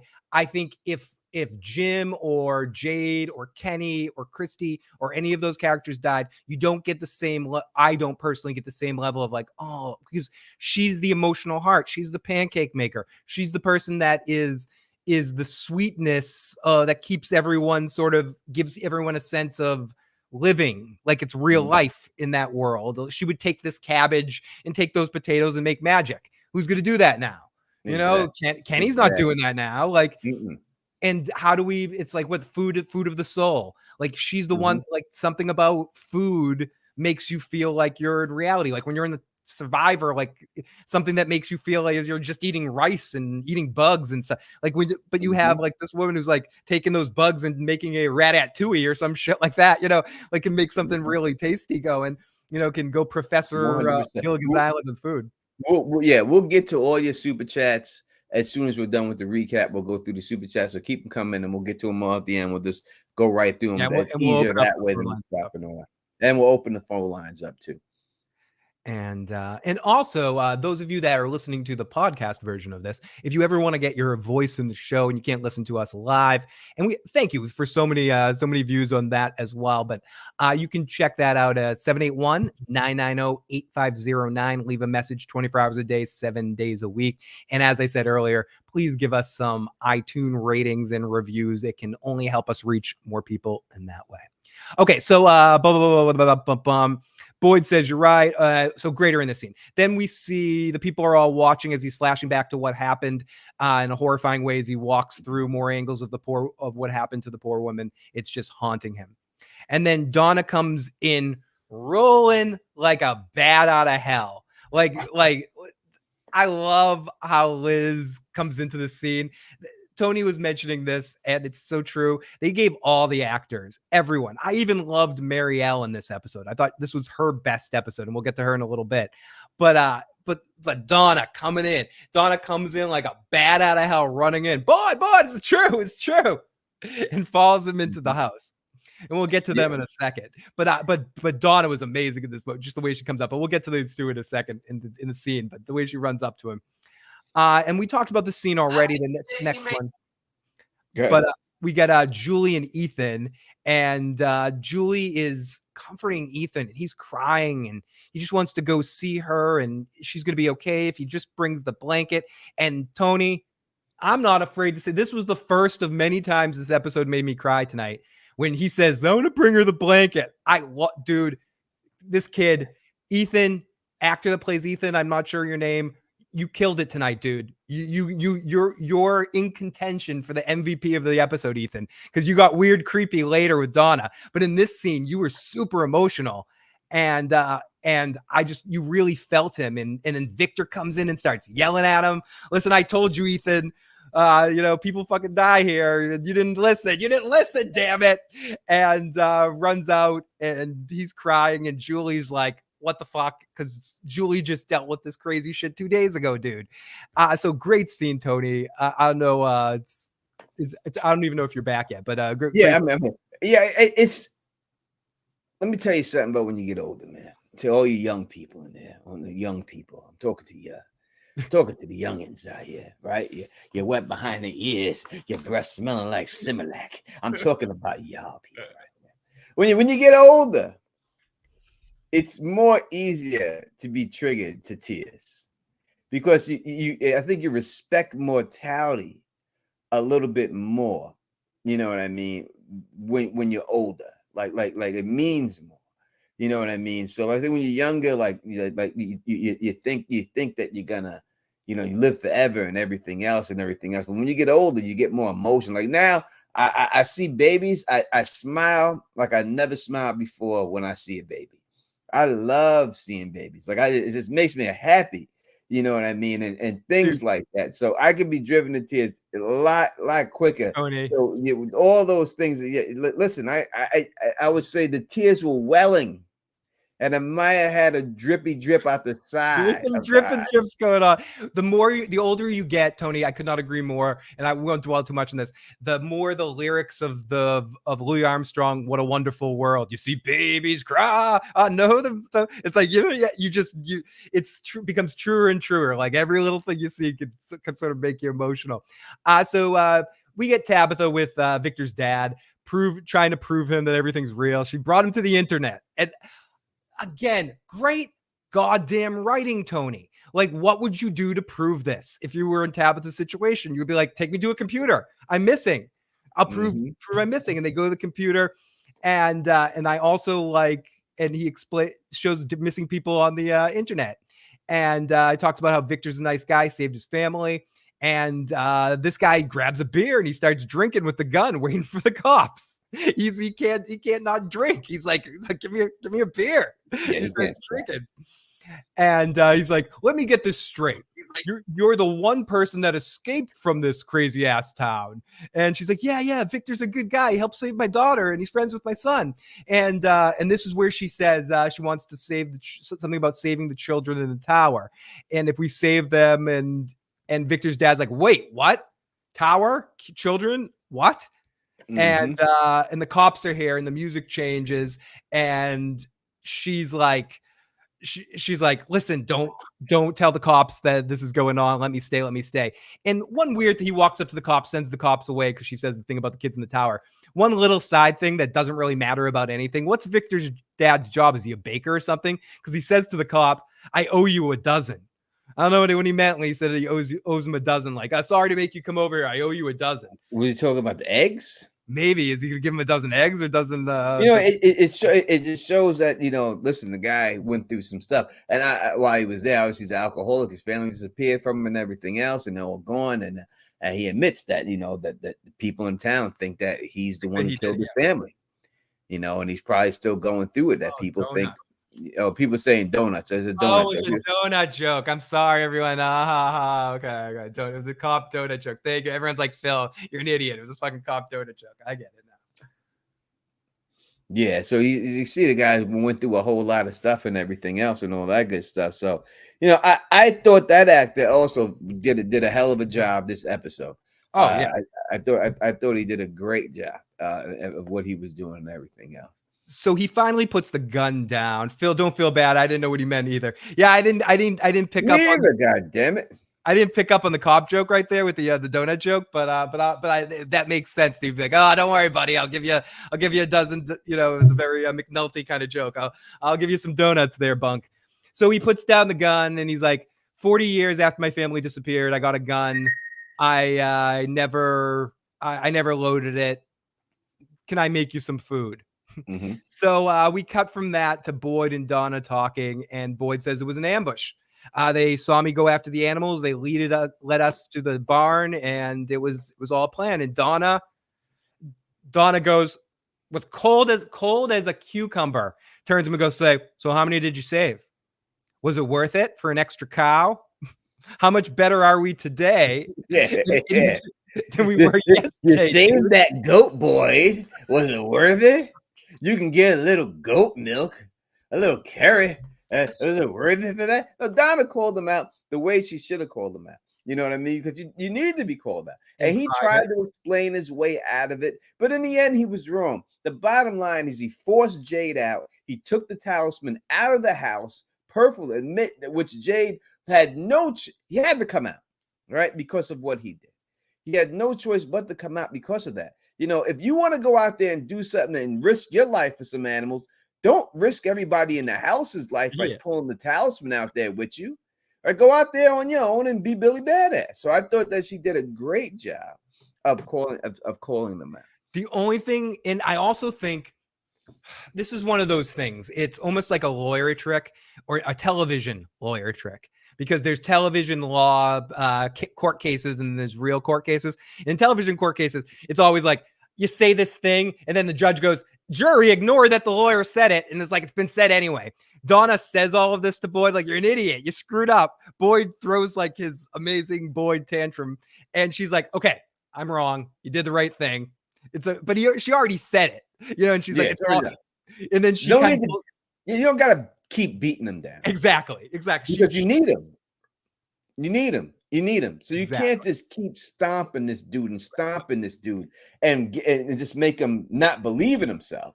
You know, you gotta check him, but let him know it's okay. It's like if you're in a football game, you know, and someone like in the New York Jets runs the wrong route and lets the ball doesn't turn around. You need them. You gotta say, yo, you effed up here, but get your head back in the game. Let's go. Yep. You know, and I think that's what Donna was doing there, and she did it brilliantly, you know, by saying, listen, I'm not mad at you. I'm not upset with you. You know what I mean? But you need to get your head on the swivel here. And then she switched it up and said, but actually, you did whatever you could do. This game is rigged. There is no right win. If you didn't do that, the other thing would have been wrong, which is true too. Boyd needed to hear both situations because she's like, honestly, in that moment, maybe you are right. I don't know. Like, I honestly don't fucking know. But Boyd definitely needed to hear that. So in that moment, he can stop, look, and listen a little bit more. And I'm not throwing more shade on Boyd and Jade in that moment, but we talked about it last week. Precious is saying that nah, she was wrong. I don't think she was wrong, but if people think she was wrong, I don't think Boyd was right. I think Boyd was, listen, the bottom line, he pulled the talisman out the house and made Jay go out. Jay didn't ask for that. He didn't ask for that. He didn't ask for that. Why would you just force someone? Why would you force someone to follow your plan when you know they don't got you? That right there just told you that it was the wrong situation and everything else. And so what if the livestock die? The livestock die. And if they go running off into the woods, you go get them the next day. You have seen nothing up until this time of any of those creatures eating any of these animals or doing any harm to these animals the whole time you're there. So why all of a sudden at this particular time would you think that something bad would happen to the animals? It just doesn't make sense to me to think that, you know what I mean? I would just think that nothing's happened this whole time.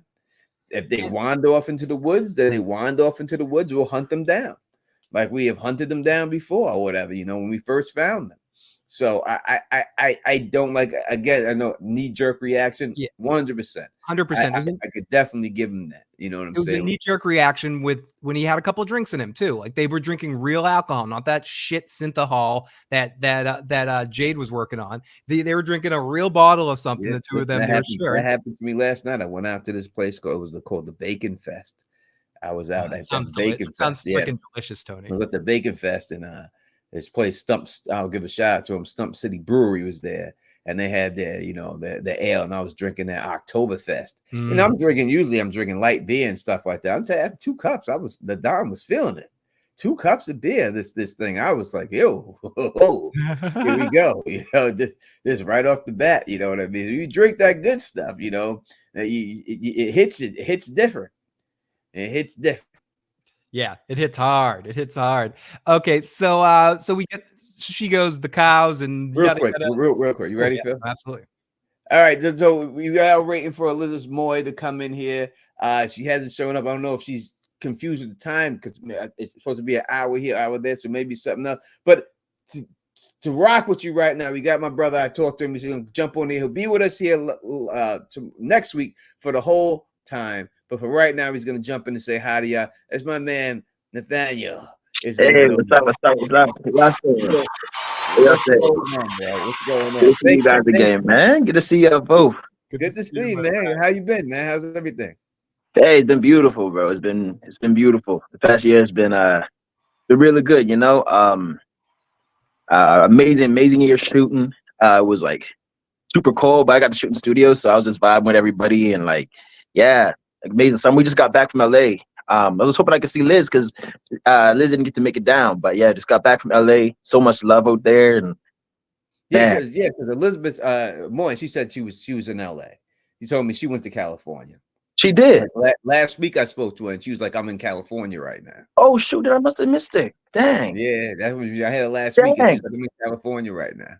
Oh shoot! She must just came back. I just got back from California Monday. So yeah, I would have just missed her. That's crazy, man. Yeah. That's what she told me. She's like, "Yeah, I'm in California." I was like, "Oh, really?" I thought she moved out there. She living out there, something like that. She's like, "I'm in Cali right now. I'm in Cali right now." I was like, "All right. Wow.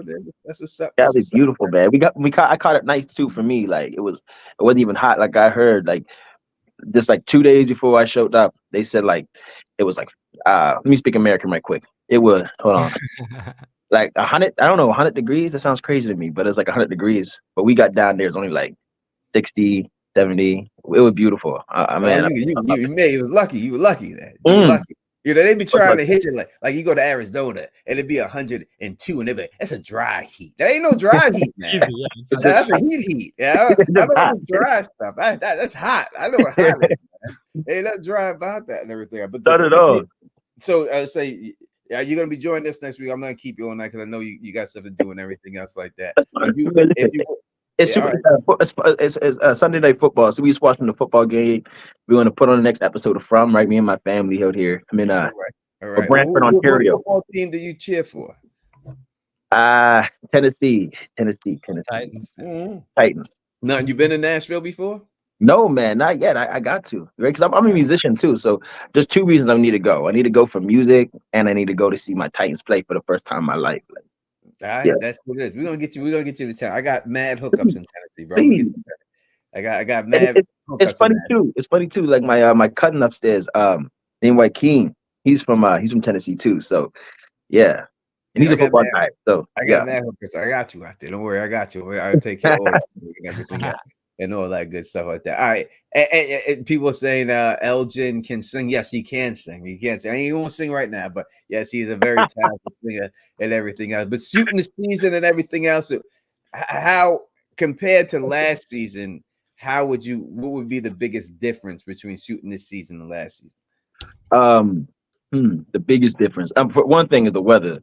Like, I don't know what happened. Like when we shot last season. It was so hot, like it was like we call it muggy, like it was like stuffy where we were shooting. That was one issue. And this year it was just cold. Like I think it's the coldest winter, Nova Scotia where we shoot. I think it was the coldest winter Nova Scotia experienced in like something like 30 years or something like that. I might be, talking about the side of my neck, but it was freezing. And I feel like that was the biggest issue, especially when, only for like the times that we did have to shoot outside because of the cold. We had to play like it wasn't all that cold, and it was cold. That's the biggest difference. Yeah, right, but also too the intensity of this season is it's much more intense. Yeah, okay. It's much more intense. I can feel that. Yeah, I can say that. Yeah, that's what's up, Phil. Oh, it's just so exciting to see you guys back and doing it. See, everything I want to ask you is kind of spoilery. It's like are you excited for anything coming up big? Can you give us any teases for some stuff for your character later in the season? For my character, I can't say much. Like, I think my character has a whole adventure. I feel like I think there's so many characters on the show too. I can't speak for myself. Like, I'm excited to see how my adventure, plays out. I'm excited to see that. I'm also excited for like Randall's adventure, of course. Like, I love from last season to this season just the dynamics that his character's gone through, and of course Kenny too. Like, there's so many like aspects to this season, and the writers done a beautiful job of writing the characters and fleshing them out so well. Like, absolutely, yeah. Even 2 episodes in, it's not that anything against any of the other seasons, but it seems like everything is just upped a little bit. Like the everything, all the characters are getting more meaty stuff. We were just talking about that before. Like, everyone's getting more awesome stuff to work on, and killing it. Everyone's killing it. Even Ethan in this episode. Ethan, killed it in this episode. That boy can act. All right, I'm gonna ask you this real quick. Listen, man. From season 1 to season 3, we have seen Jade's beard take off. Why are they letting you rock your beard, man? They so let you rock the beard. They tell you got to shave. Let Jade do it. I'm going through puberty. That's going through puberty.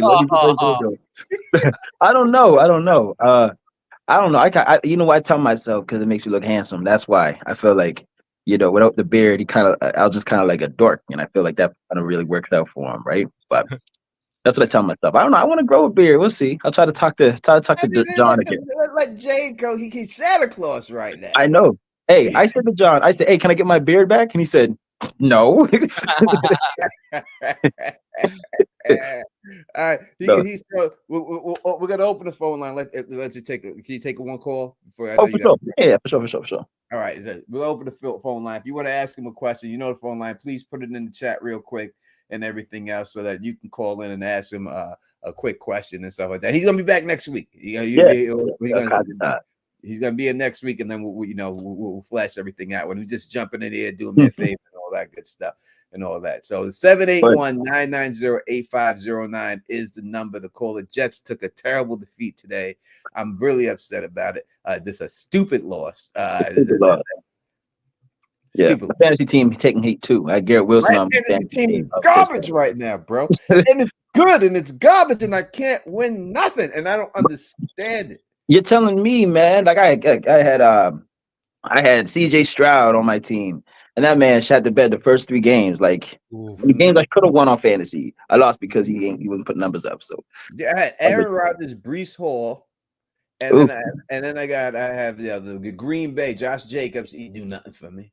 I got London. He ain't did nothing for me. You know what I mean? I had Cooper Kupp. He get hurt. Oh my gosh, yeah. You're worse off than I am, man. You're worse off than I am.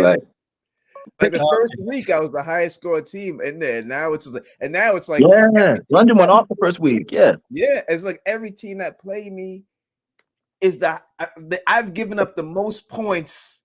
I'm number 1 in points. Like everyone A game come up against me every time. Hi, we got Mika from we got Mika. Mika, say hi to Nathan, Mika. Hi Nathan, remember me, Mika, from last season? I'll refresh my memory. How you doing? Where you from, Mika? I just wanted to say you're doing a great job, and I watched our episode that I was on with you last show you're on with Teflon TV, and really appreciate your work, and I love you, and I love Teflon TV and the Issues Guy. I hope you guys have a great night. Thank you. Hey, and I remember your voice. See, I decided to get you to talk for a little bit. I do remember you. Thanks for jumping back on. Good to hear from you again. Mika loves you, Nathan. She absolutely loves you and loves that you got to talk to you, and she's one of our best supporters. So lots of love to Mika. Hey, Mika. You sound like a whole vibe. I'm sure we could be like real good friends, best friends. We would meet in person. Yes. You got anybody else on this? Cheers to Mika. Sorry, I'm Jack Daniels. I'm sorry. Listen, it's fun. It's Sunday night football. There's a drink stuff going. We all are. Yeah, we all are, Nathan. We did get another call while that call was going on. So if you want to call back in, I believe it was 916. So definitely calling in area code 916. And here we go. The voice of 916. Welcome to the show, voice of 916. Hello, Nathan. This is the voice at 916. How you doing, voice of 916? How you feeling? I'm doing fine. I just want to ask a question, and all you have to do is say yes or no, because I know you can't spoil. All right. Do you ever get the answer to the relationship or the link or whatever it is to the woman who tried to drown you in the tub and who reached out to touch your face? Will we ever get clarity on that? Yeah, I want to say. I think I want to say yes. I mean, I'm trying to remember myself. I'm going through it now. I think you do. I think this season. There's a lot of answers. I think it's very satisfying. So I want to say yes. I feel like we will, but at the same time, I feel like you may know from they don't really give you answers to your face. They kind of like show you the evidence, and you can draw your conclusions off of it, right? But yeah, I'll say yes though. Oh, okay. That's what we like to do, is theorize. Yeah. Well, thank you for answering my question, and thanks for calling in. And I hope your team wins. Oh, I do too. They play tomorrow. I really do hope they win. I really do. All right. Okay. Oh, thank you, 916. Thank you, 916. I truly appreciate it. We'll take one more for Nate, and then we'll take one more, and then we got one more call, and then we'll let this gentleman go. Absolutely. People are in the live chat. Great question, 916. That's saying no way. Fins up. Fins is done, so you can forget it. Two-way ain't playing. It's over. I can't put up past my team, man. I can't. I need this win if I get faith. I need more faith in them. So I hope yeah. I'm just saying, if we get burnt, with no Tua, I'm gonna be very upset. Oh, don't call me on Monday. Don't talk to me. I On mean, when Monday or you Tuesday, don't talk. you moved your quarterback to Green Bay. It didn't look bad, Willis in Green Bay. Oh my God. This And guy, then they lost. They lost today. They took them off for love that getting lost today. Jeez. yeah, but they came back though. They almost had it. They almost Yeah, I had know. it. I know. They came back there, But listen. I think the quarterback situation in Tennessee is very suspect. I think that's what it's going to come down to in the end. The quarterback situation. If you can figure that, everything else is right. You just got to figure out that quarterback. Try being a Raider fan. Like, oh, it's horrible. You guys won today. Don't talk. You guys won. Raider fan. Y'all won today. To the last. You won. You won. I don't know how. I'm in a pool too, and I did a game. I'm trying to get. I want them to lose so I can get Devontae Adams traded to the Jets. You want everybody on your team? Oh my God! I'm saying it's there. It's there. It's right now. Just bring him over. It's there for the taking. Come on, just bring him over. Just bring him over so we can do something. I'm a Jets fan. I ain't won my whole life, bro. My whole life, I ain't won. I need something here. We have any other calls? That's so true. Yeah, last call because we don't want to keep Nathan here all night, but he will be back next week. But last call for one more question for Nathan before we let him go and watch football with his family. And I want to call, but I'm shy. Jessica, call on in. Don't be shy. Jessica. I'm a shy guy too. Call me.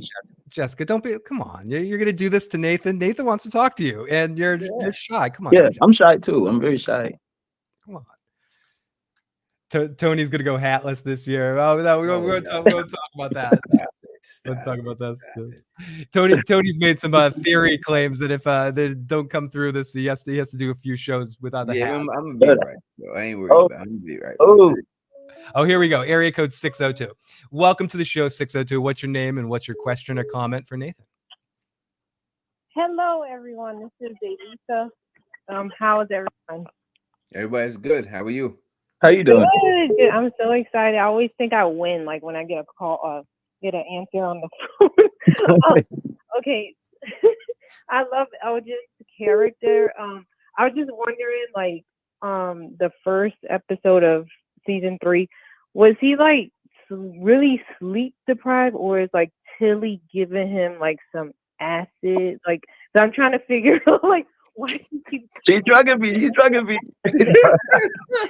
Hey, Tillie is devious. No, I would say I sleep deprived. Yes, I think you'll find out more in the coming episodes. Yes, but Elgin is he hasn't really slept. I feel like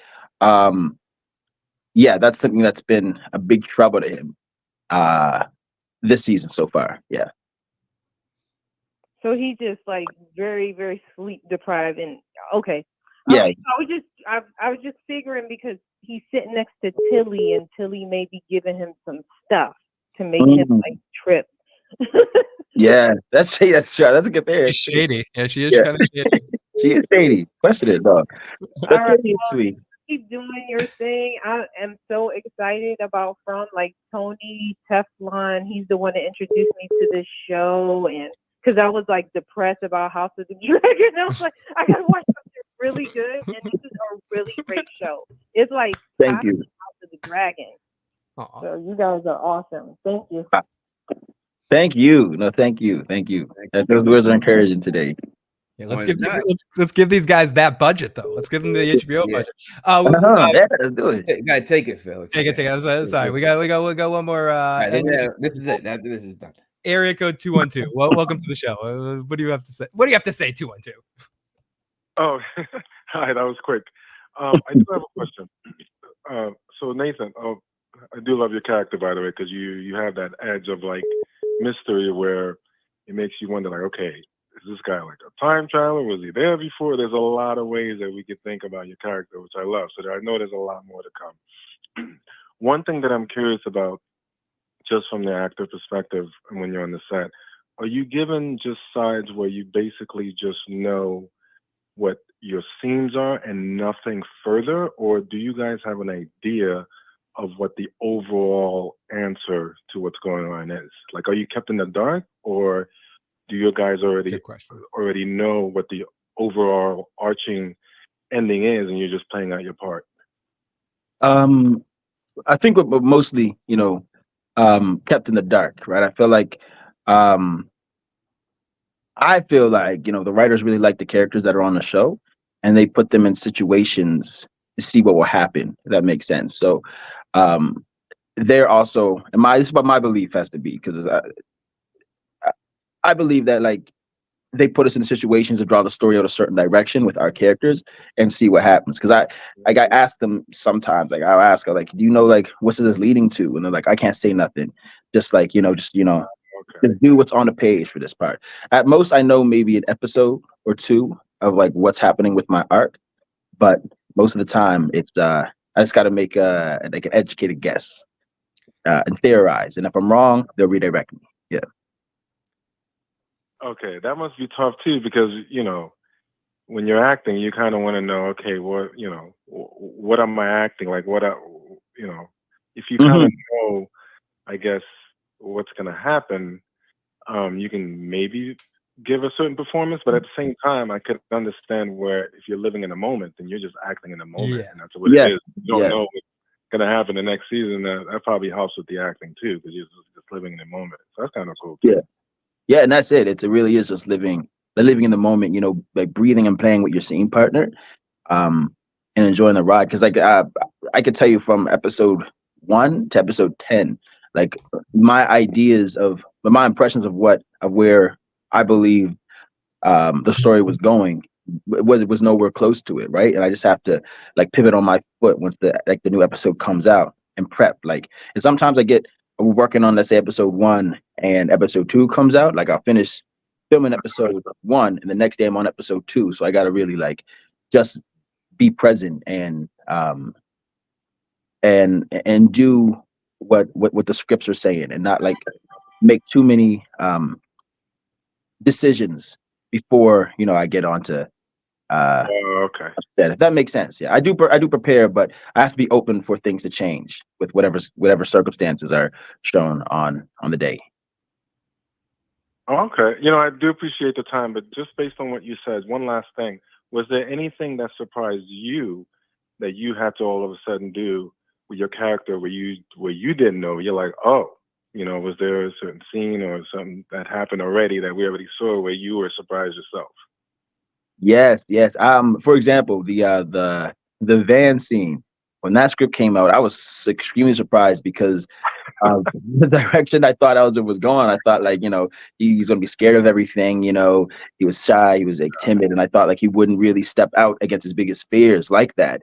And he went and did that. So I had to really battle with my as an actor, I'm opinionated. So a battle with my own opinions of what I thought was right and accept the circumstances that were being presented and just play. And that's when I feel like that's from apart from many other TV shows where it's, yeah, they do allow the actors to and they encourage us to play and live in that moment, which is rare at times, right? So Awesome. All right. Well, thanks a lot. And thank you guys for doing this for all of us from fans. I really appreciate it. All right. I'm going to keep watching. Great talking to you. Thank you. Great call. I told you all, I obviously, the MGM stuff, they send me the stuff in the email and they offered me, interviews and stuff. And I told you I would not do interviews unless they come on here, rock with us. I'm not just trying to do that. I'm doing that for all the people here. I don't want the actors to have a chance to interact with the people, their fans and stuff like that. And I think that's the best way to do it.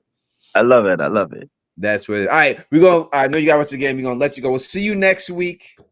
Thank you for doing me this solid, brother, coming on here and saving me, bro. People put me like, shit, really, Elizabeth Moy ain't coming on. You lied, Tony. You don't get any pull with the cast. The cast hates you, Tony. They don't like you, Tony. Hey, she'll be on. She got the time change mixed up. Wow, she's gonna text you in like 2 minutes and be like, "Yo, what you saying?" That's what I think it is. I think she's thinking because she said 10 o'clock to me, and I'm figuring it's just a time thing right now. That's if tonight works out, we will get it later in the season or something. Yeah, we'll definitely get it on and everything out. All right, my brother. Thank you. All right. We'll see you next week, man. We're gonna talk about the Nashville stuff, man. Offline. like it. All right, I'll holler at y'all, man. Enjoy. All right, one brother. You too, my friend. Take care, Nathan. And that is the great Eldridge. Good dude. Nathan came through. Listen, I know y'all sitting here thinking that Tony Teflon can't get people on. They Tony hate Teflon him. don't get people on. They don't like him. Come on, man. What are you talking about, man? What are you talking about? What do you think it's going They on? hate him. Exactly. It's Pete Easy saying, cop one of them shirts, man, so we can get those pictures. We want to get those pictures up there, cop one of the shirts and everything else, and all that good stuff. You definitely want to do that and all that good stuff. Phil, hold down for a second. I'll be right. And I'll get back into the recap while Tony is doing that. So the cows and she's like, yeah. This place is rigged. So we get back to Fatima in the toilet, and Ellis is being like, we got to go see Christy. There's something wrong. And she's like, yeah, that's just morning sickness. I'm fine. Don't worry about it. And Ellis is like, I don't think you're fine. There's some fucked up shit going on, and you're really bad. You're barely sleeping. You're not eating. He gives us a lot of exposition here of just everything that's going on with Fatima. And then we see Fatima looking in the mirror, and she pulls out her tooth in a really disgusting, gosh dang way. I mean, it's disgusting, like Freaky Friday, disgusting. And she opens the door. She shows him the tooth, and she says, I think we need to go to the doctor. Yeah, I think you need to go to the doctor. So we go off to Mary L at the hospital, and Ellis and Fatima show up there. And Ellis is like, where's Christy? Christy's off dealing with the Kenny's mom situation. And Mary L's like, I'll take care of this. And they're like, yeah, no. We don't trust you. And she's like, no, listen, I'm a pediatric nurse. You can trust me. I haven't been big on Marielle so far. I actually really liked her in this episode. She was kind of confident and funny and had a really sort of fun personality going on. So as she sort of started to deal with her overcoming her addiction stuff, I thought Marielle was actually really awesome in this episode. But anyway, so Ellis gets the tooth. They go off to the hospital. They meet Marielle, and they go on from there. So then we go to Christy and Boyd at the pool, and they have a fun moment. I'm going to steal this, Tony. Well, something that comes up in this scene is something that it's going to come up. It's going to be one of these things that's, for me anyways, sticks with this episode. Christy and Boyd are at the pool. They can't remember whose truck it was, and it's Danny and Shay's. Oh, they were good kids. Christy's like, it's not your fault, and all due respect. And Boyd goes, this is it. Boyd's like, all due respect, I don't need a pep talk. And she goes, all due respect. It was such a Sopranos moment. All due respect, Tony, I don't give a fuck. And she's like, I'm gonna tell you that you're a fucking good guy, Boyd. You've done good shit for me. But that one thing, I think I'm gonna have to use that. Like when anyone says all due respect, XYZ, I'm gonna say all due respect, I don't give a fuck. And you know what? That sounds like something like the actress herself when we had her on and talked to her. That would be a hummer. Yes. Yeah, like, absolutely. That's she would say. You know, that's like her line and stuff. I'm gonna fill my drink. I'll be right back. Yeah, you know what I mean. It definitely does that, and I think that sometimes again you have to see and everything else. You don't want to beat Boyd down. Boyd's all you got, but sometimes you got to check the dude, and he got checked, and then she comes and pumps him up and gets him going. Pause on that, you know, gets him his head back into the game, because the bottom line is, as Father Kotri has said, like, Boyd, you don't get the luxury to grieve. Like in the position that you're in, you can't just grieve. You can't just mope around and sit and just hang out, you know. And that's what I think Boyd needed at the time, and that's what it is when you're someone who has that type of power. There's no time to grieve, because again, when people pass away, you know, and I've had a bunch, especially close family members who pass away, you wish the world would stop for you. Like if someone passes away and you're like, everybody's just going about their life like nothing just happened. Yeah, it's like 2 days that they care, and then the world goes back to normal. And you're like, what the fuck? How is that possible? And you're stuck in this rut for years and years and years and stuff. You know what I mean? Never the same. You just can't. But in the position he's at, he doesn't have that luxury where he can just sit there and stew. He's got to keep it going and everything else.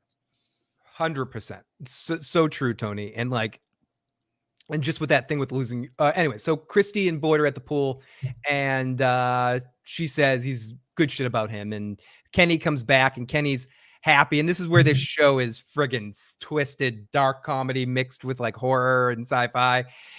Kenny comes back happy as shit. Hey, everybody, we got food. Hey, everybody, food. And And we got potatoes, we got greens. And Jim and Kenny, and Jim immediately notices something's up. And Jim's like, are my kids okay?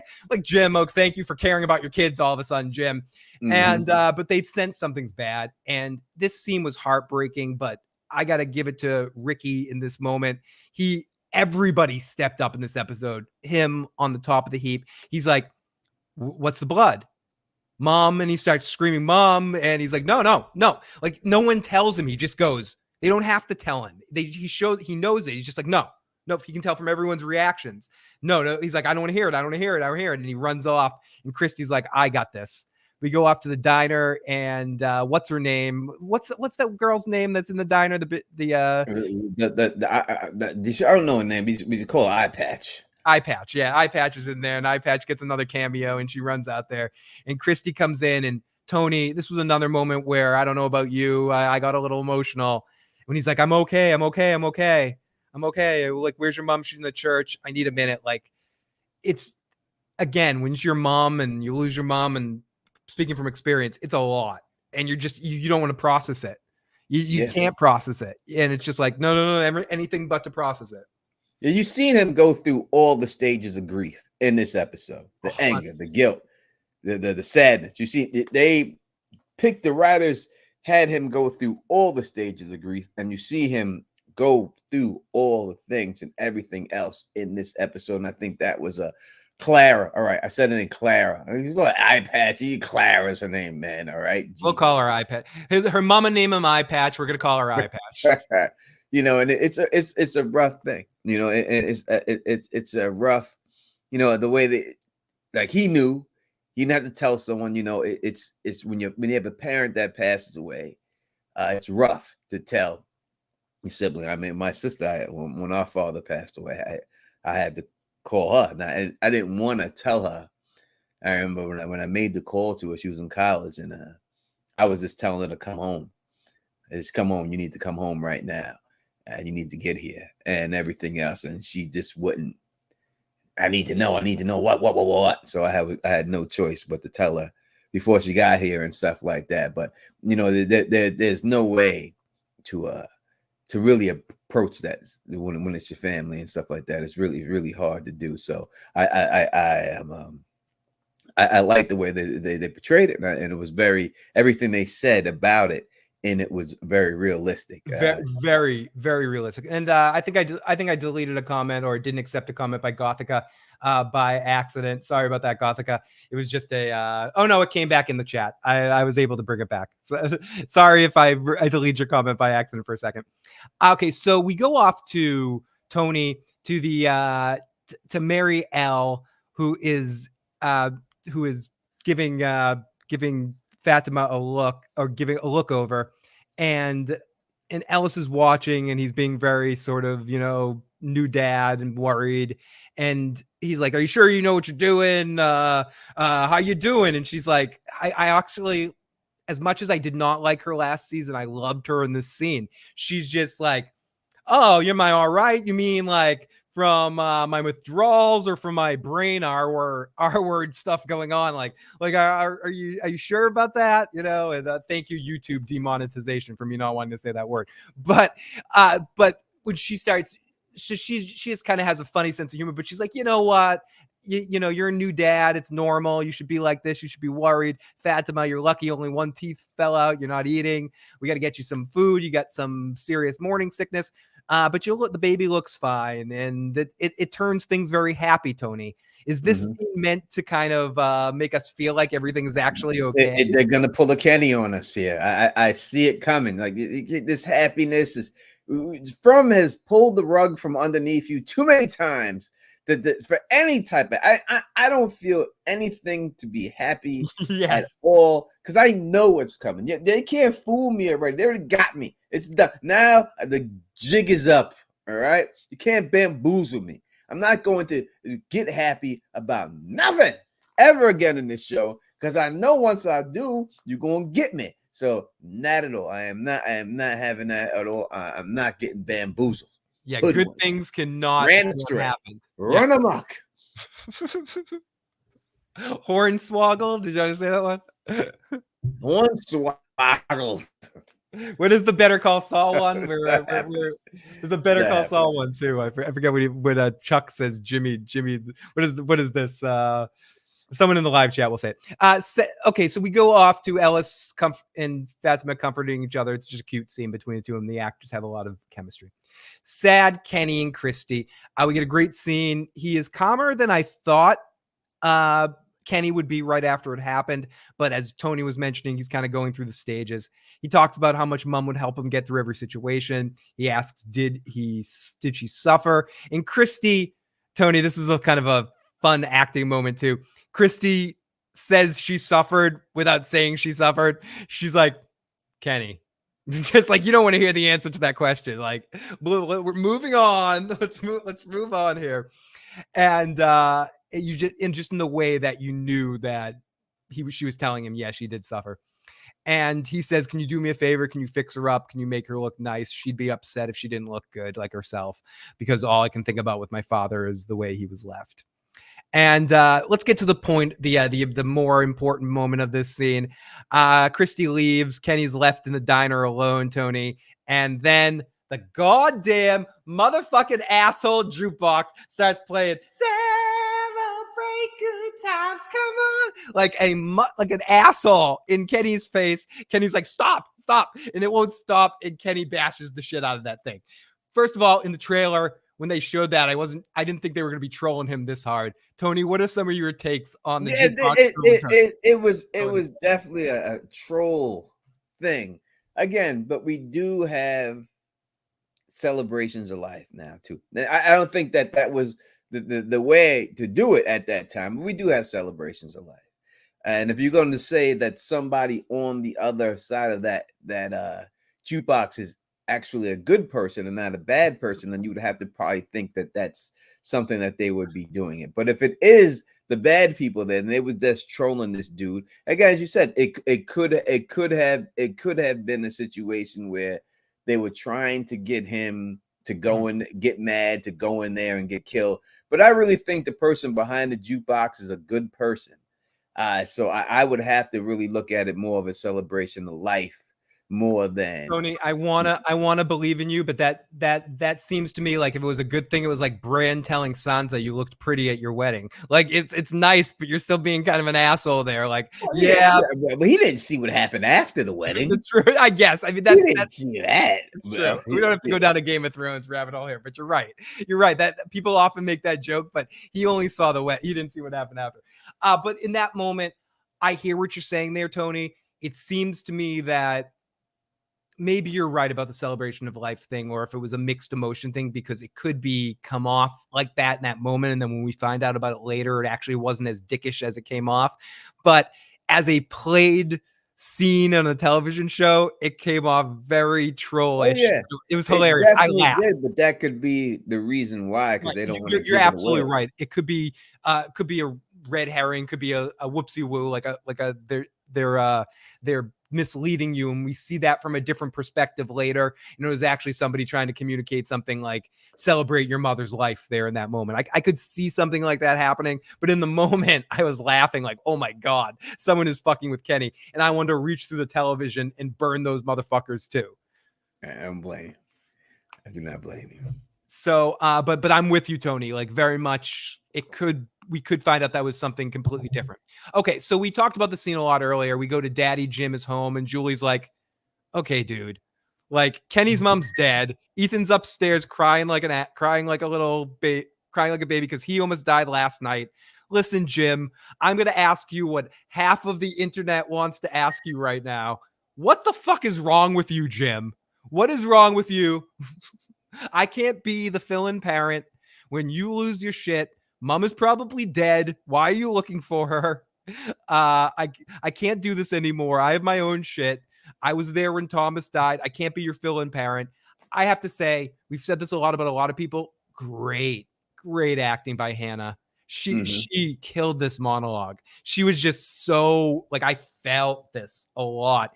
And I think even Randall last week, and less so Marielle in this episode, but Randall's done it too. They're making season 2, Tony, not in vain. You know, a lot of people, we don't want to yada yada what happened in season 2. Like these 3 people, we see that they went through some shit. They saw some shit that hasn't quite been disclosed fully yet. You know, they're on something. You know what I mean? Like they're in a next level that they're like, you don't get what we saw here, dudes. Yeah, well, and that's the vibe I get. But I don't know what you thought about the scene, but great acting by Julie. No, I think she did a tremendous job. We have touched on it earlier and stuff, and we're gonna go through it a little faster. I don't miss things. We talked about a lot of it, but I want to give people a chance to call in, and we got a bunch of super chats we do have to get to. Any animal. Yeah, I can literally zip through the rest of this zip through this real quick in the next 5 minutes. So we go off to Victor and his dad and Tabitha, and he makes jokes and all that sort of stuff. He's like, my wife disappeared before she tripped out, and then she heard hippie voices. We already talked about all of this. He brings her into the room, Victor's room and Eloise's room. He says, my boy and my girl's room. He specifically does not mean Eloise. And he says everyone else thought he killed his family, and everyone disappeared, but he didn't give a shit. And he thinks the only solution is Tabitha's actually telling the truth. We see Jade in the church in the next scene, and him and Christy have a moment where she can't fix the body. And he says, I played dress up before. I'll help you fix the body. Ellis and Fatima are walking back, and she goes in food, and she goes up and she eats all the rotten crops in this scene. We cut to Donna cutting the steak, and Ethan is there asking about the cows and the dead bodies. Like, is this what Tian Chen's dead body looked like? Oh, Ethan, creepy. And but as a child, when you never seen an animal slaughtered, you know, it's different when you just see chopped meat than the actual process of it. You know, it's always different and stuff. Very true, and very good Tywin Lannister impression by Donna in this moment.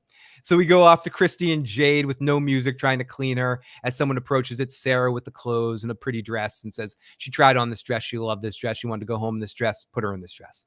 We go to Boyd and Kenny at the bar. Kenny's about to get drunk. No, he's going to burn everyone down. And Boyd says, fuck it. I'll come with you.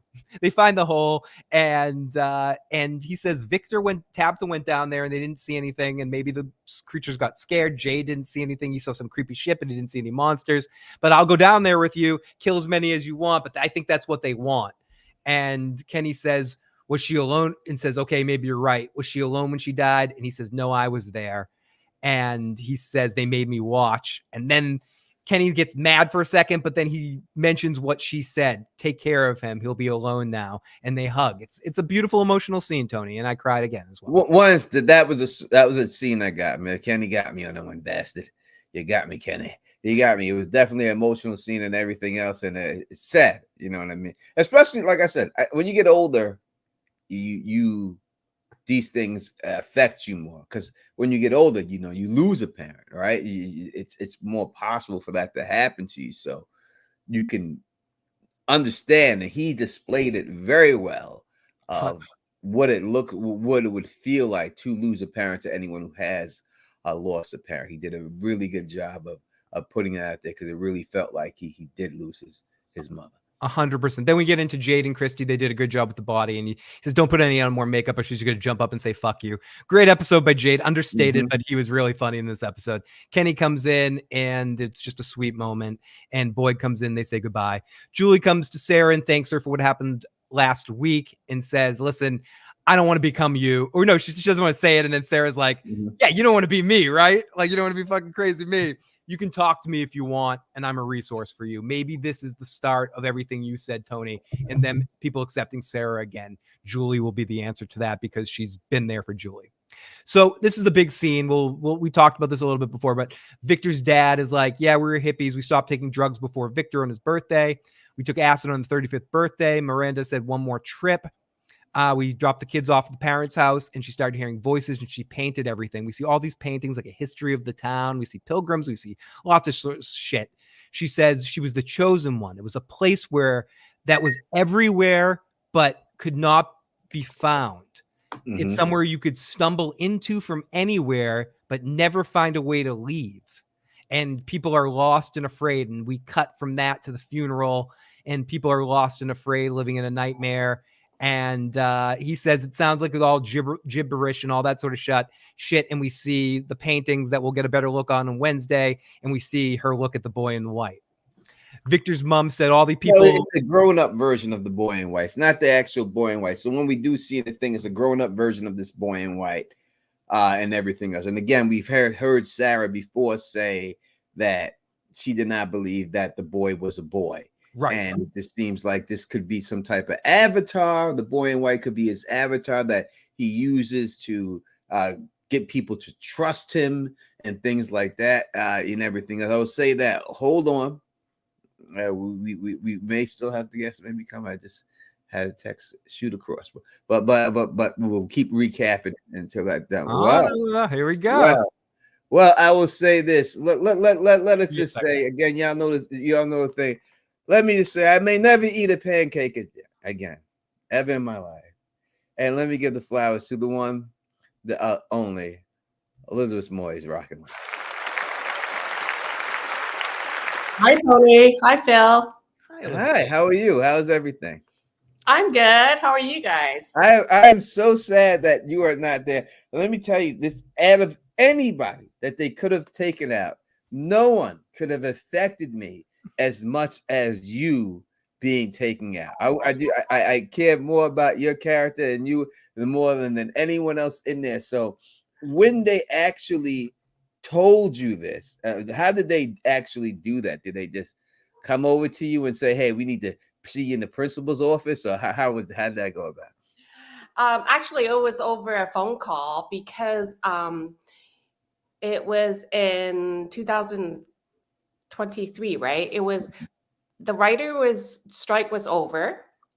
The SAG, the actors were still striking, and so, but they knew that they wanted to film when it's ready, when the strike is over. So they did call me because John didn't want me to find out, when the script comes out, right? So he's really kind, and it was him, Jack, and Jeff that were on the call. And so they gave me a lot of notice.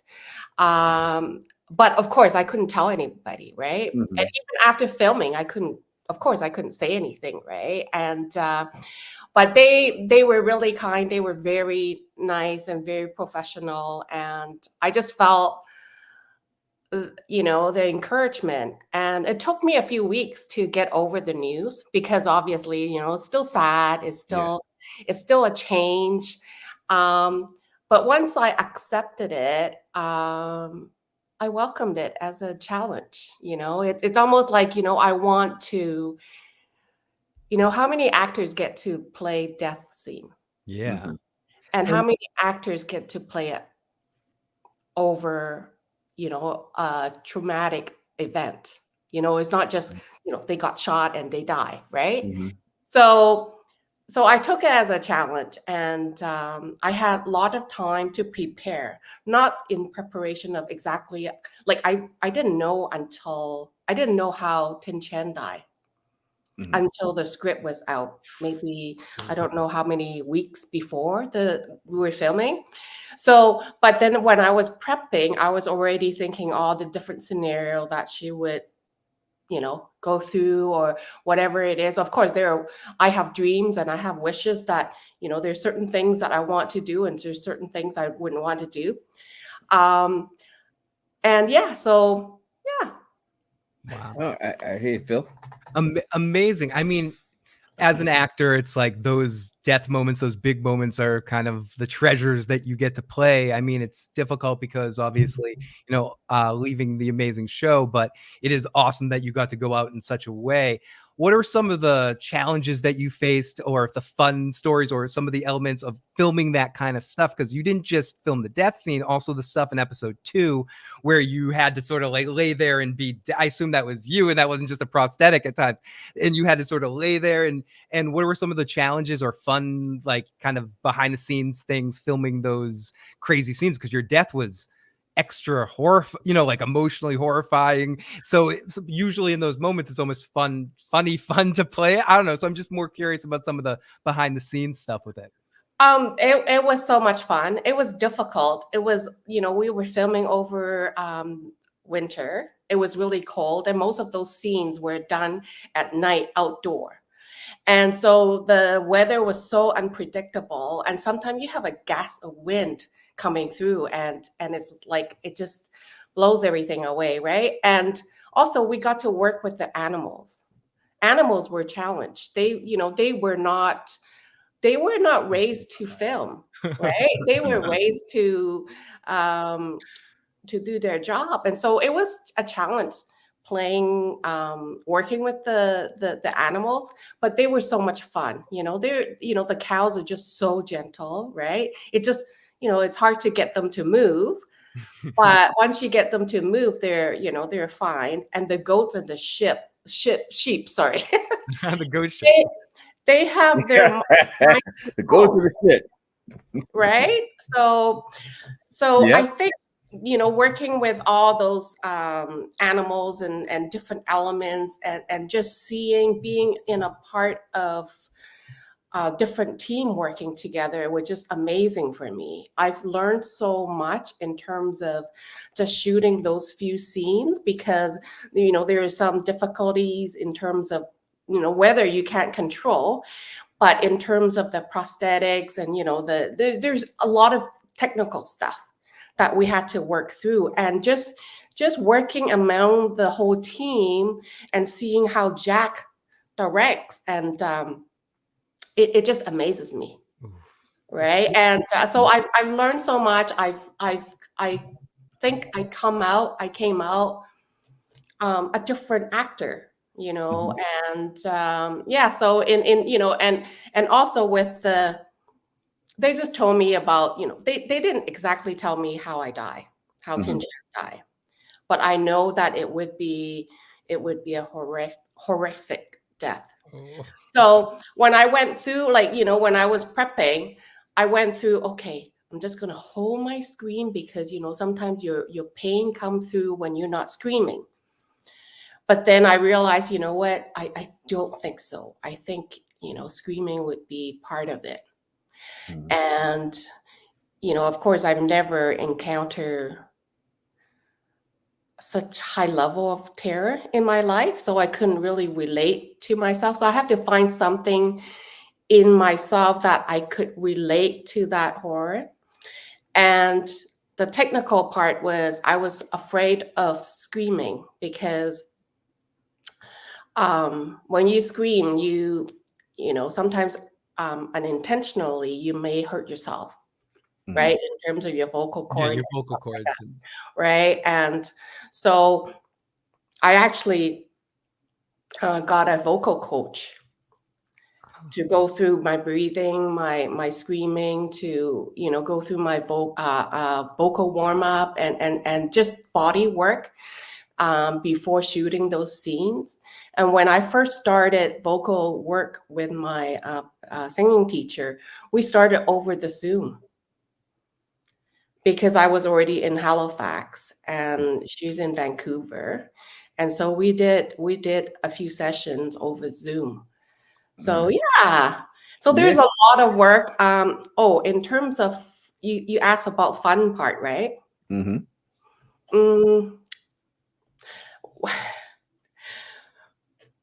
I just like to play. I like to play. I don't. So when the animals come, I wanted to play with them. Oh, how could you not? How could you not? Exactly, right? You fed them, and then you try to catch them, right? It's just so much fun. And then even when we were shooting the scene, there's a part of me that, I just, but one of the the first take, I guess, the AD came and said to me, Liz, you just having too much fun. I know it's kind of like you can't really see, but it's this is not a fun shoot, okay? So I thought, okay, I gotta hold it. Listen, when they show you in that scene, the terror in your eyes is really conveyed on the screen. I would say, I don't know how familiar you are, but there was one of the big things in the off season was who's in the cart, whose foot is hanging out the car. I don't know if you've seen all that stuff, but knowing that it was your foot, and you see all these videos and all, but how does that make you feel? Like people are and just the scream as well. Was that your scream in the trailer as well? Or do you know if that was your? I mean, maybe you didn't see the trailer. I'm not sure if you saw the I've, trailer. I've seen the trailer. It's definitely me screaming, but I'm not too sure if everybody could recognize it. Like when I heard it, I knew it was me. But of course, I've seen some of the comments and tweets about, whose foot it is, right? So of course I had to, all of us had to,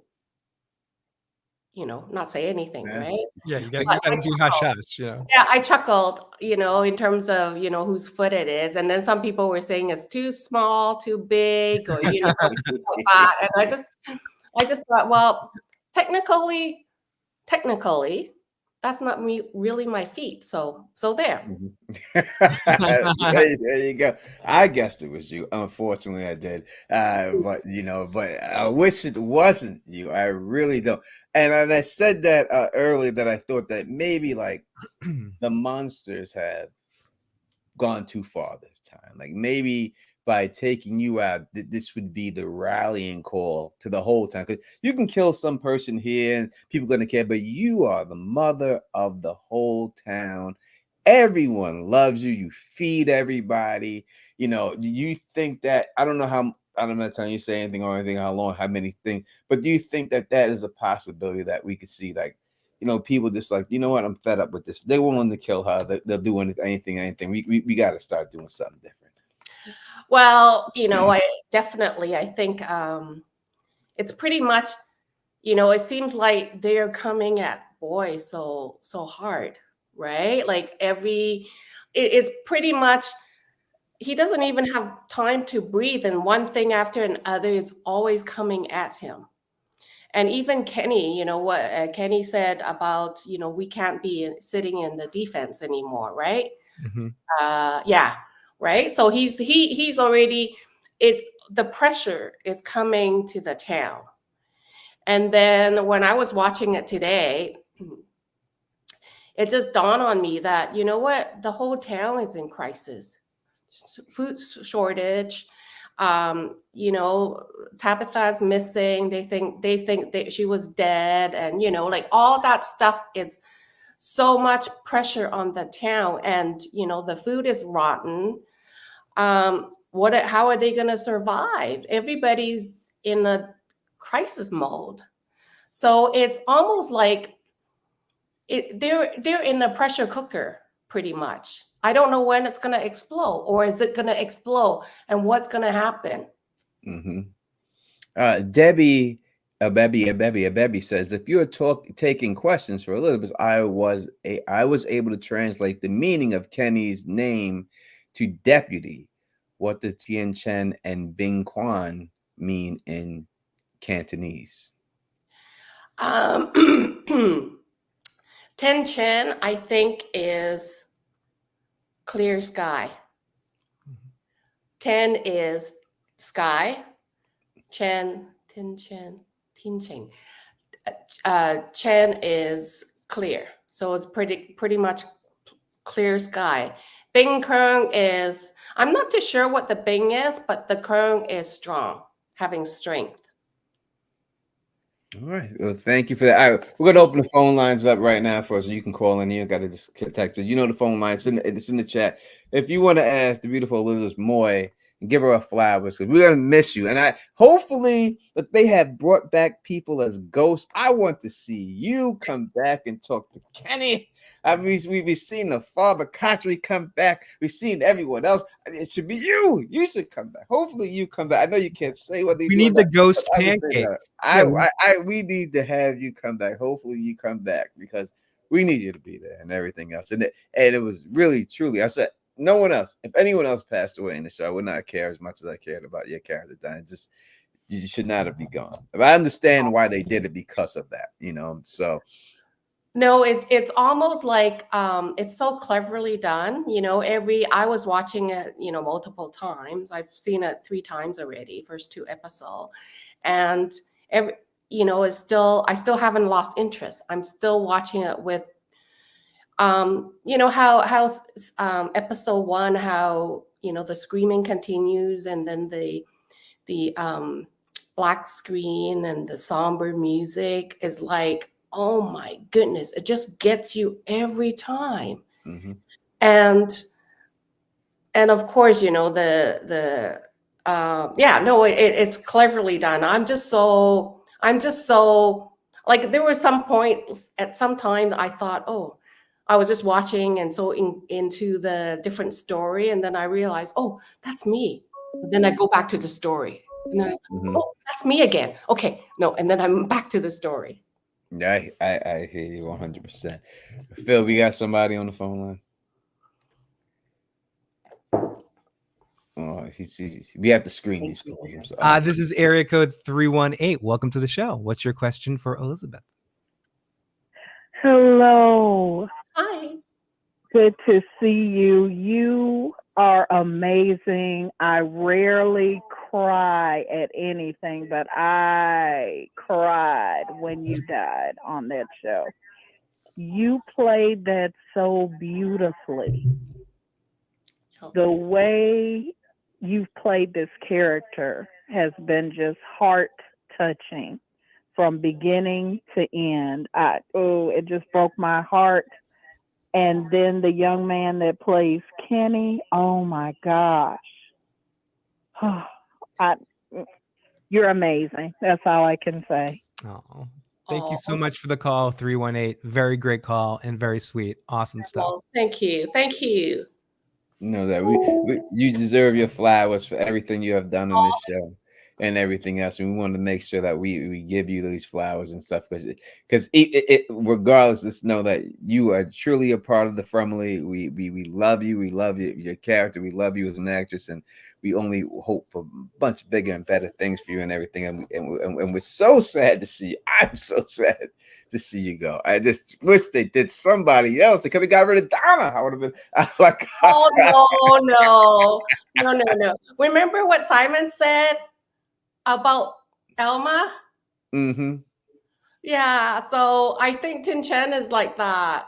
Okay. We got area code 737. What's your name and your question or comment?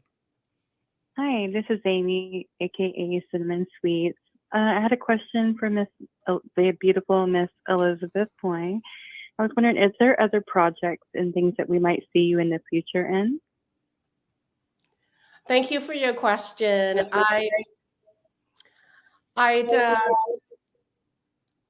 Is it me? Is it mine? No, that's them. You can take it. Oh, okay. Go ahead.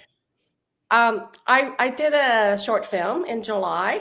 It's very short. It's 15 minutes. I'm not too sure how people will be able to watch it. It's a local.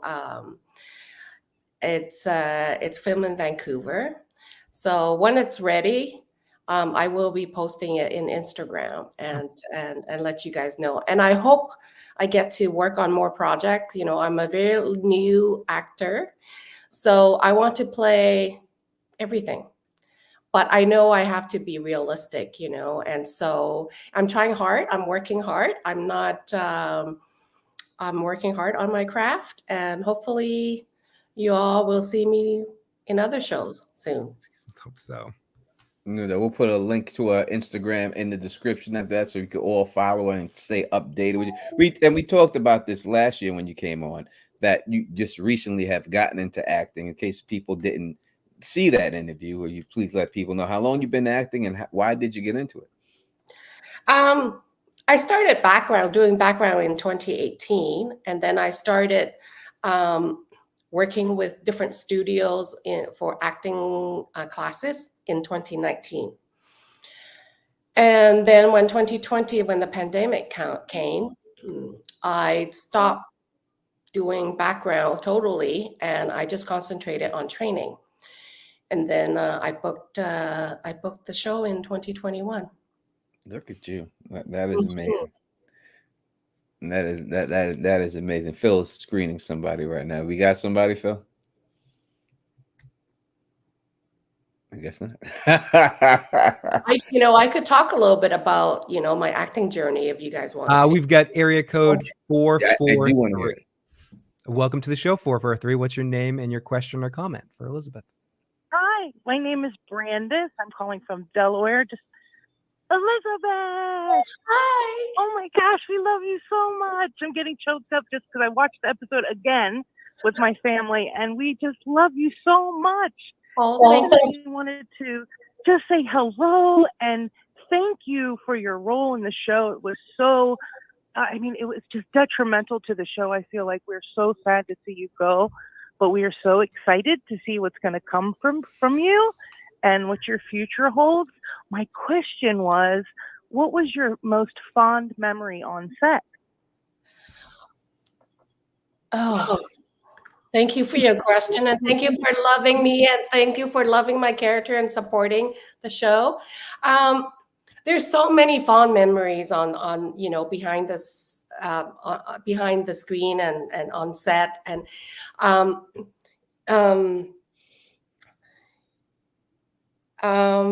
if I have to share one, yeah, even just one, because I'm sure there's so many, but oh, there's so many. You know, it's almost like I want to share. Okay, when I first walk on the set on my first day, I met John, the writer, and we were chatting. You know, it was my first time, and my first time stepping on set as an actor, as a principal actor. So I was a little bit nervous, but you know, knowing, if you guys know me well, even though I'm nervous, sometimes I am very straightforward, and I do not have much filter sometimes. So I said to John, we met, greetings, and then I said, oh, this is my first TV show. And then the AD was saying, okay, let's go, everybody, get ready for set. And so we were all marching on set. And then as we were marching in, I said, oh, this is my first TV show, to John. John just looked at me and said, what did you say?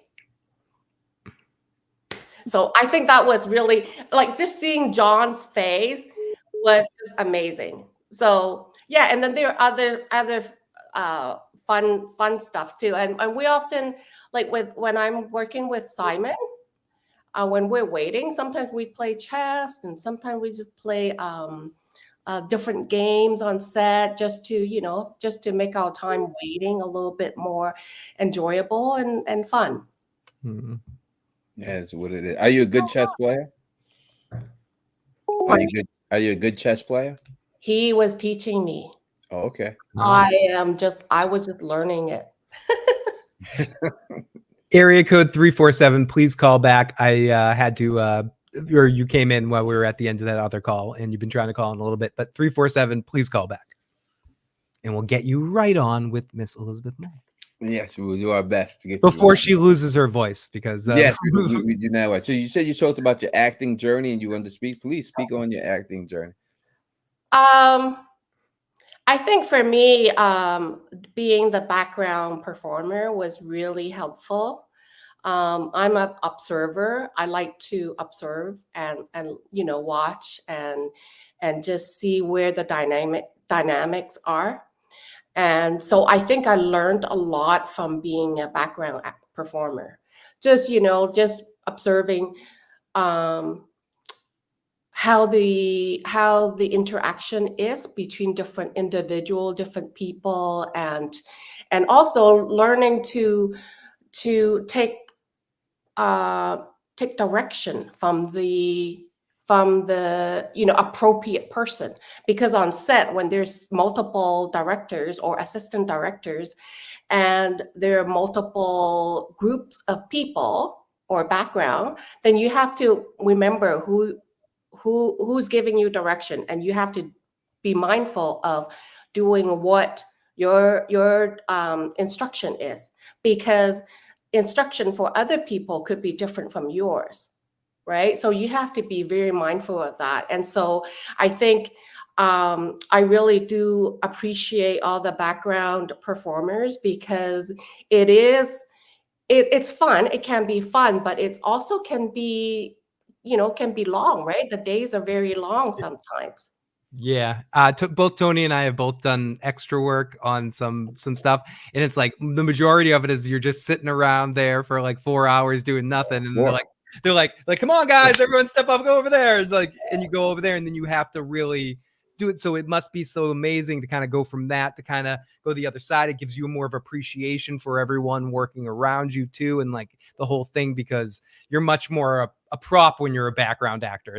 You're basically a prop for the director. It's like props over here, props over there. But you still have to react. Motivate. Yeah, motivate. Right? You still have to carry that energy that that is appropriate for whatever that you're doing, right? So, I mean, just watching the background on our show, amazing, with their interaction, with their reaction. I just think, the whole production is just so well put together, well done, and everybody just gives their 150%, and so yeah. Absolutely. And a lot of the creatures were backgrounds that got promoted, like Smiley, Jamie, like he was a background that just, put so much into it, and that you couldn't help but, see what his charisma was shining, and kind of put him on the poster with Harold, and it's amazing. The backgrounds have done such a great work as the creatures in the environment that you guys create on that set. It's just so much texture. Everything, I that's why I love being in the film industry, because you really see the synergy, and you really get to see the collective result of everybody's commitment and dedication. It just I'm really speechless when it comes to what an awesome production this is, and I'm just so grateful to be a part of this and part of family. Forever. Well, forever. No, 100%. Luna Cascade wants me to ask you: were you able to have something from the show? Were you able to steal a prop? Were you able to get something from the show? A spatula from the kitchen or something? Are you referring to this? No, they were all given to me. So I don't. Yeah. Oh, nice. I think a lot of you guys have those, right? I did not. We don't have that. I want one of those. That looks great. And oops, sorry. I have That's kind of cool. That was actually cool. I also have a talisman, right? But it's hung by my front door. Smart. I'm not taking that off. No, I'm one of those that everything I get on set, they will be returned. I'm one of those that I have an OCD. I think I have an OCD of something. I hear you. The only thing sorry, I cut you off. No, you're fine. Those sour gummy stuff. Yummy Candies. Mm-hmm. Oh, I like those. Ooh, so every time when I'm go on set, I always get a bag. So make sure to send Elizabeth all the Sour Patch Kids you absolutely can. Area code 347. Welcome to the show. What's your name and what's your question or comment for Elizabeth? Hi, Tony. Hi, Phil. Hi, Miss Elizabeth. This is Rose. I'm from Brooklyn. I wanted to know if anyone played any sort of practical jokes on set, considering it's such a dark show. If anyone kept it kind of lighthearted, or if anyone was like the funny character of the show behind the scenes. Oh, thank you for the question. Yes, it can be dark. It can be serious, but yeah. Especially I always say the younger ones, like the younger ones like Hannah, Ricky, Chloe, all those people. Whenever they get together, it's like when they're in the waiting room, I just keep laughing, because there's so much fun to be around, and they goof around, Sometimes they sing, sometimes they tell jokes, and yeah, it's fun. I think all the younger people are fun. So were you actually inside of like laying down inside, like when they were looking at you and stuff? That was you or that prosthetic? That I was gonna ask that same question. Like how much of that in episode 2 was you and how much was the prosthetic? Oh, thank you for the question. That was my worry when I saw the script. I thought, oh my goodness, how am I gonna be ever do that? Stay dead. And when all these things around me, right? Because, you know, like when I was reading the script, when Jay said, you know, I'll be, you know, I can't leave her, or, you know, you will be like, you go when we go. And then when Sarah brought the dress over, so anyways, yes. So your question is, what is your question again? The question is, was it you there? And obviously it was you that was laying. It wasn't a prosthetic of you or anything else. That was you laying there the whole time. See, that would have been a good time to jump up during this. Mother grabber. Good time. But you know what, Tony? That I was saved by the prosthetic. All right. It was a dummy.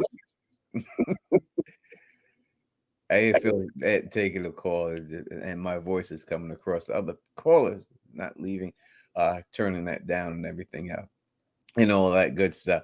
So yeah, I think that, you know, I hope that you come back. Oh yeah. What is that, Phil? Get that person out of here. Get him out. I don't know who that is. Sorry, it was someone started to sing. I wasn't sure what was going on there. Yeah, someone's trying to sing. I don't understand why they trying to I think sing. they just wanted to say goodbye to you. We got KP calling in here. KP, yes, KP. Keep it quick, KP. But what's going on, buddy? Gentlemen, have a good night to everybody. I called to say I thoroughly enjoyed the episode. When our guest died, it was, you know, the most like crushing scene. I don't know, is the actor still there or no? Yeah, she's right with us. Do you have a question, KP? One question. Do you think there is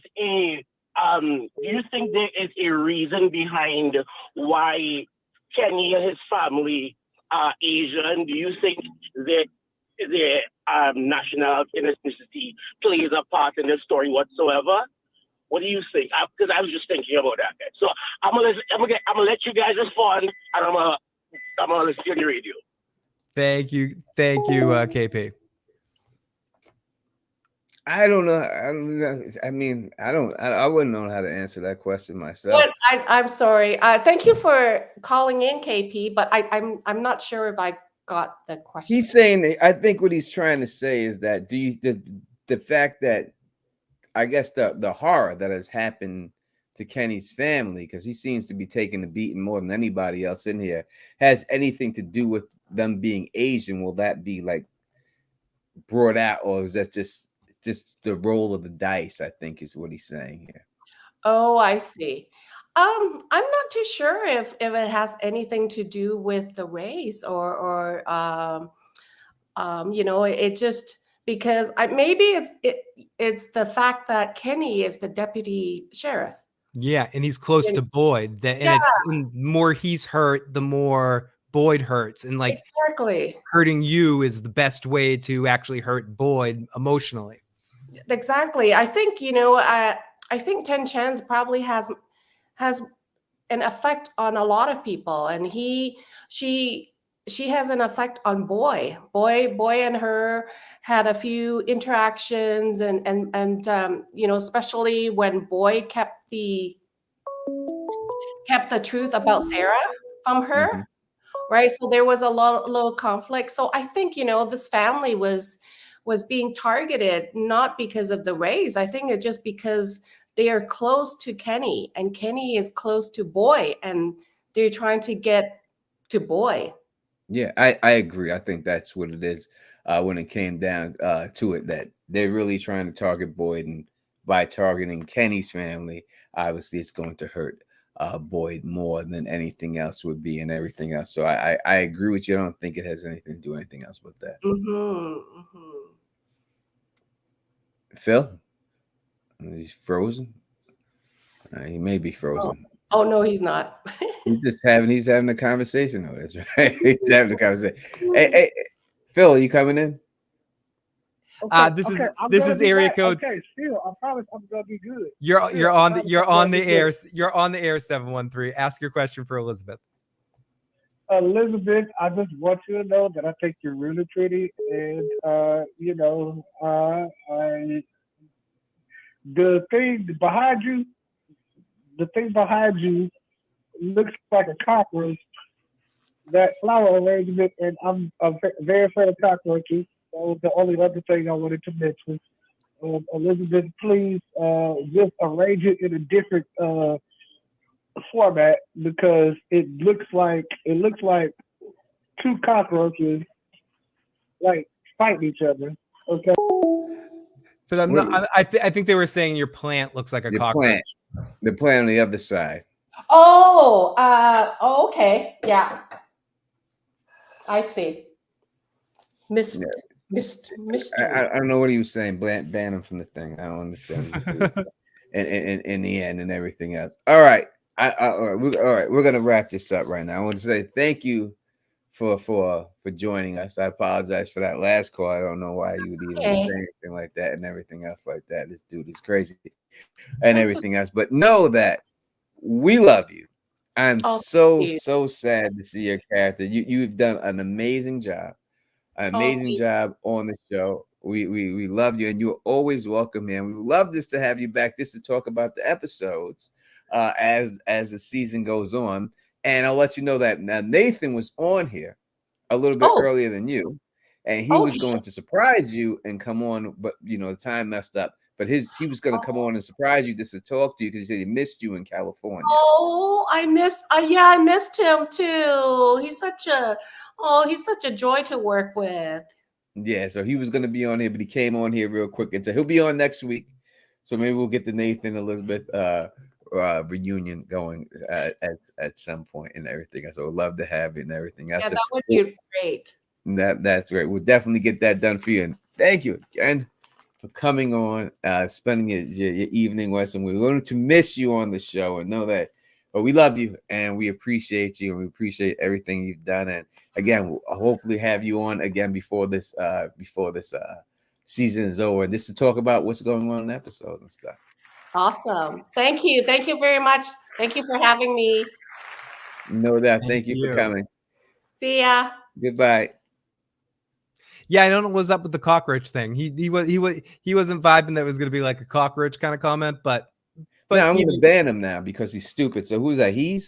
No, I don't know who that was actually. That's who it was, man. Because I know the voice and stuff like that. Like that made no sense, bro. Like, what are you doing, man? Yeah, the first part was all right, but then it doesn't matter, man. Like people ain't got no respect. Like you understand? Like you say something like that affects me. Like you trying to be funny here, and now what if somebody hears that from the company and said, no, we can't have our actor on your show when I'm trying to do something here nice for everybody else like that. You got people on here trying to make jokes and stuff like that. Like this just made no sense or anything else like that. I don't get like what are you trying to do? Like what was your purpose for the whole situation? Like you're not Eddie Murphy over here, right? You're not someone over here who makes these jokes and everything else like that. And that's gonna make it happen now. Then we're gonna have to not even have live callers, and I'm gonna have to go in and start screening, let everybody just go right back to voicemail like we did it before. The voicemails and stuff. And all that stuff. And it just doesn't make any sense to have to do that, you know what I mean, for a situation like that. But I do believe that was he's and everything else. So as soon as I get to my phone, I'm going to block him for good for that. We're almost done with the recap anyway. I know we're wrapping things up soon, but the funeral, Boyd comes out. He's all fucked up. He says to Ellis, we got to catch one. Boyd says, we need more info. We need to catch one of these motherfuckers. And then we get to the Matthews. The Matthew kids leave Jim alone, go check on the animals. Jim goes inside and gets a call from dead Thomas. And that's the end of our episode, Tony. The end of our episode happens where we get Jim getting the call from dead motherfucking Thomas. Yeah. Hold it down, Phil, while I take Absolutely. Let me jump into the live chat. Thank you to everyone that has checked this out on Phil the Issues Guy channel. Very much appreciate all of you guys and everyone on Teflon TV. If you haven't already, and even the few people that are on my channel, make sure you jump over to Tony's channel and you make sure you subscribe over there. And same thing. we got to get Tony to 100,000 subscribers and get me to 20,000 too. But we got to get Tony to 100,000 first. That's the most important thing. And make sure if everyone hasn't already subscribed and hit that like button, you do that for Tony and help him, push him as much as you can. Because honestly, for myself anyways, I wouldn't know about this show if it wasn't for Tony. But let's get in the live chat a little bit and take a couple more questions. That is why you take questions from the chat. You read ahead of time. It's very, very true, very true. But talk radio is fine. But Tony and I need to be hired so we can just hire call screeners, to like deal with the callers so we don't have No, to. because the dude told you he was going to be, you know what I mean? Yeah, Like no, he told me you had a whole conversation with this dude. Yeah, you could see me have a whole conversation. Yeah, you with had him, the right? whole conversation with him and everything else. And he's telling you, I'm going to be good. I'm going to do this and that, And then you come on and just say some stupid shit like that. I got no time for that, bro. Yeah, Like, I got to admit, understand Tony, I was dubious about letting him on because I didn't know who it was. I'm like, but I thought it was gonna be cool. It was, and obviously it wasn't. Nah, But I know who it was. I just can't find him right now in the chat because I don't think he left a message. But I know exactly who it was and all that. As soon as I find out, catch him, I'm just gonna block him, and that's just gonna be the end of it. Because in the end, it doesn't like your joke could cost not just me, not just you, but the everybody in the channel. Even though she wasn't offended by it, but like it just made no sense. The comment was just stupid, and it just made no sense to go there, like and all that. So like everything was going fine, and then you just have to go in there and say something dumb like that. Like I just don't understand it and everything else. But I'll find them eventually. And when I do, I'll block them, and that's what's going to be and stuff and all that. All right, let's get up out of here. 3 hours and stuff. Let's run it. All right, I'll be back. Phil will be back. We'll be doing on Wednesday. We're back. We'll talk all theories and everything else like that. I apologize for the that last caller and everything else. And if any mod of mine come over here and you see that dude, he's come up in the chat, make sure you block him for life and everything else for being so stupid like that. I got no time for nothing like that and everything else like that. It makes no sense. And everything. Let me thank my man Nathan for jumping on here. He'll be back next week. All right, for the whole stream, he'll be here. Let me thank Elizabeth Moy for coming on here and everything else. Let me thank her for coming on and spending time with us. And again, let me thank all of you people. And I know that there's some. Let me see real quick. I know the super chats here. Let me get through the super chats because y'all asked questions and y'all deserve to have an answer. Totally. It was great having Elizabeth. We will miss you, Queen. Thank you so much. How many did you save though, Elizabeth? Carla Way, the beautiful Elizabeth Moy.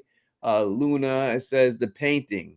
Who's the man in the yellow suit? We'll talk about that on Wednesday. Absolutely. Go through all that. Hey, Dad, it's me. Time to celebrate good times. Come on. Tommy says in E3 description it says Tab makes a mind-blowing discovery. What do you think is going to be? Come back on Wednesday. We'll talk about all the theories on that show. How many did you save? Kind of diabolical. Totally. The orange suit guy in the drawing is Miranda's drug deal. The end of the game. Big acid. Share your. You want me to share my acid trip experience? Maybe we'll talk about that a little bit more on Wednesday if you want to hear my acid trip something like that. Any ideas after this episode, Tony? If anything about Mom's Page did tickle get there, 100%, and we'll talk about that on Wednesday. I promise you, we'll do all that. Thank you for everyone joining us. Thank you for everybody rocking with us. Thank you for everyone who supports the channel. I try to have these people on here again. I get offered interviews. You got two of the actors tonight, Tony. Yeah, I did. But I get offered these interviews all the time, and when they offer them to me, that you may see other channels of people interviewing people, and I specifically tell them I'm not willing to do that interview because I try to get them on here for you to talk to. But then when you have people like that dude come in here and say stupid stuff, that's how you're not able to do it, right? That's how you get them not to come on and everything because someone says something. This made no sense what to say, and it wasn't funny and everything else. You know what I mean? That's why I switched to voicemails. So that's what it's going to be. Hopefully, you don't have to deal with people like that and everything else and all that stuff. Just trying to keep things out here for you, man. Just trying to get things out for you people so that it's interactive experience with you. But in the end, all right, we're out of here. I'll be back on Wednesday. If you like the way I do this, please thumbs up to spread this across the realm and of course subscribe. And until next time, you know who it is. Peace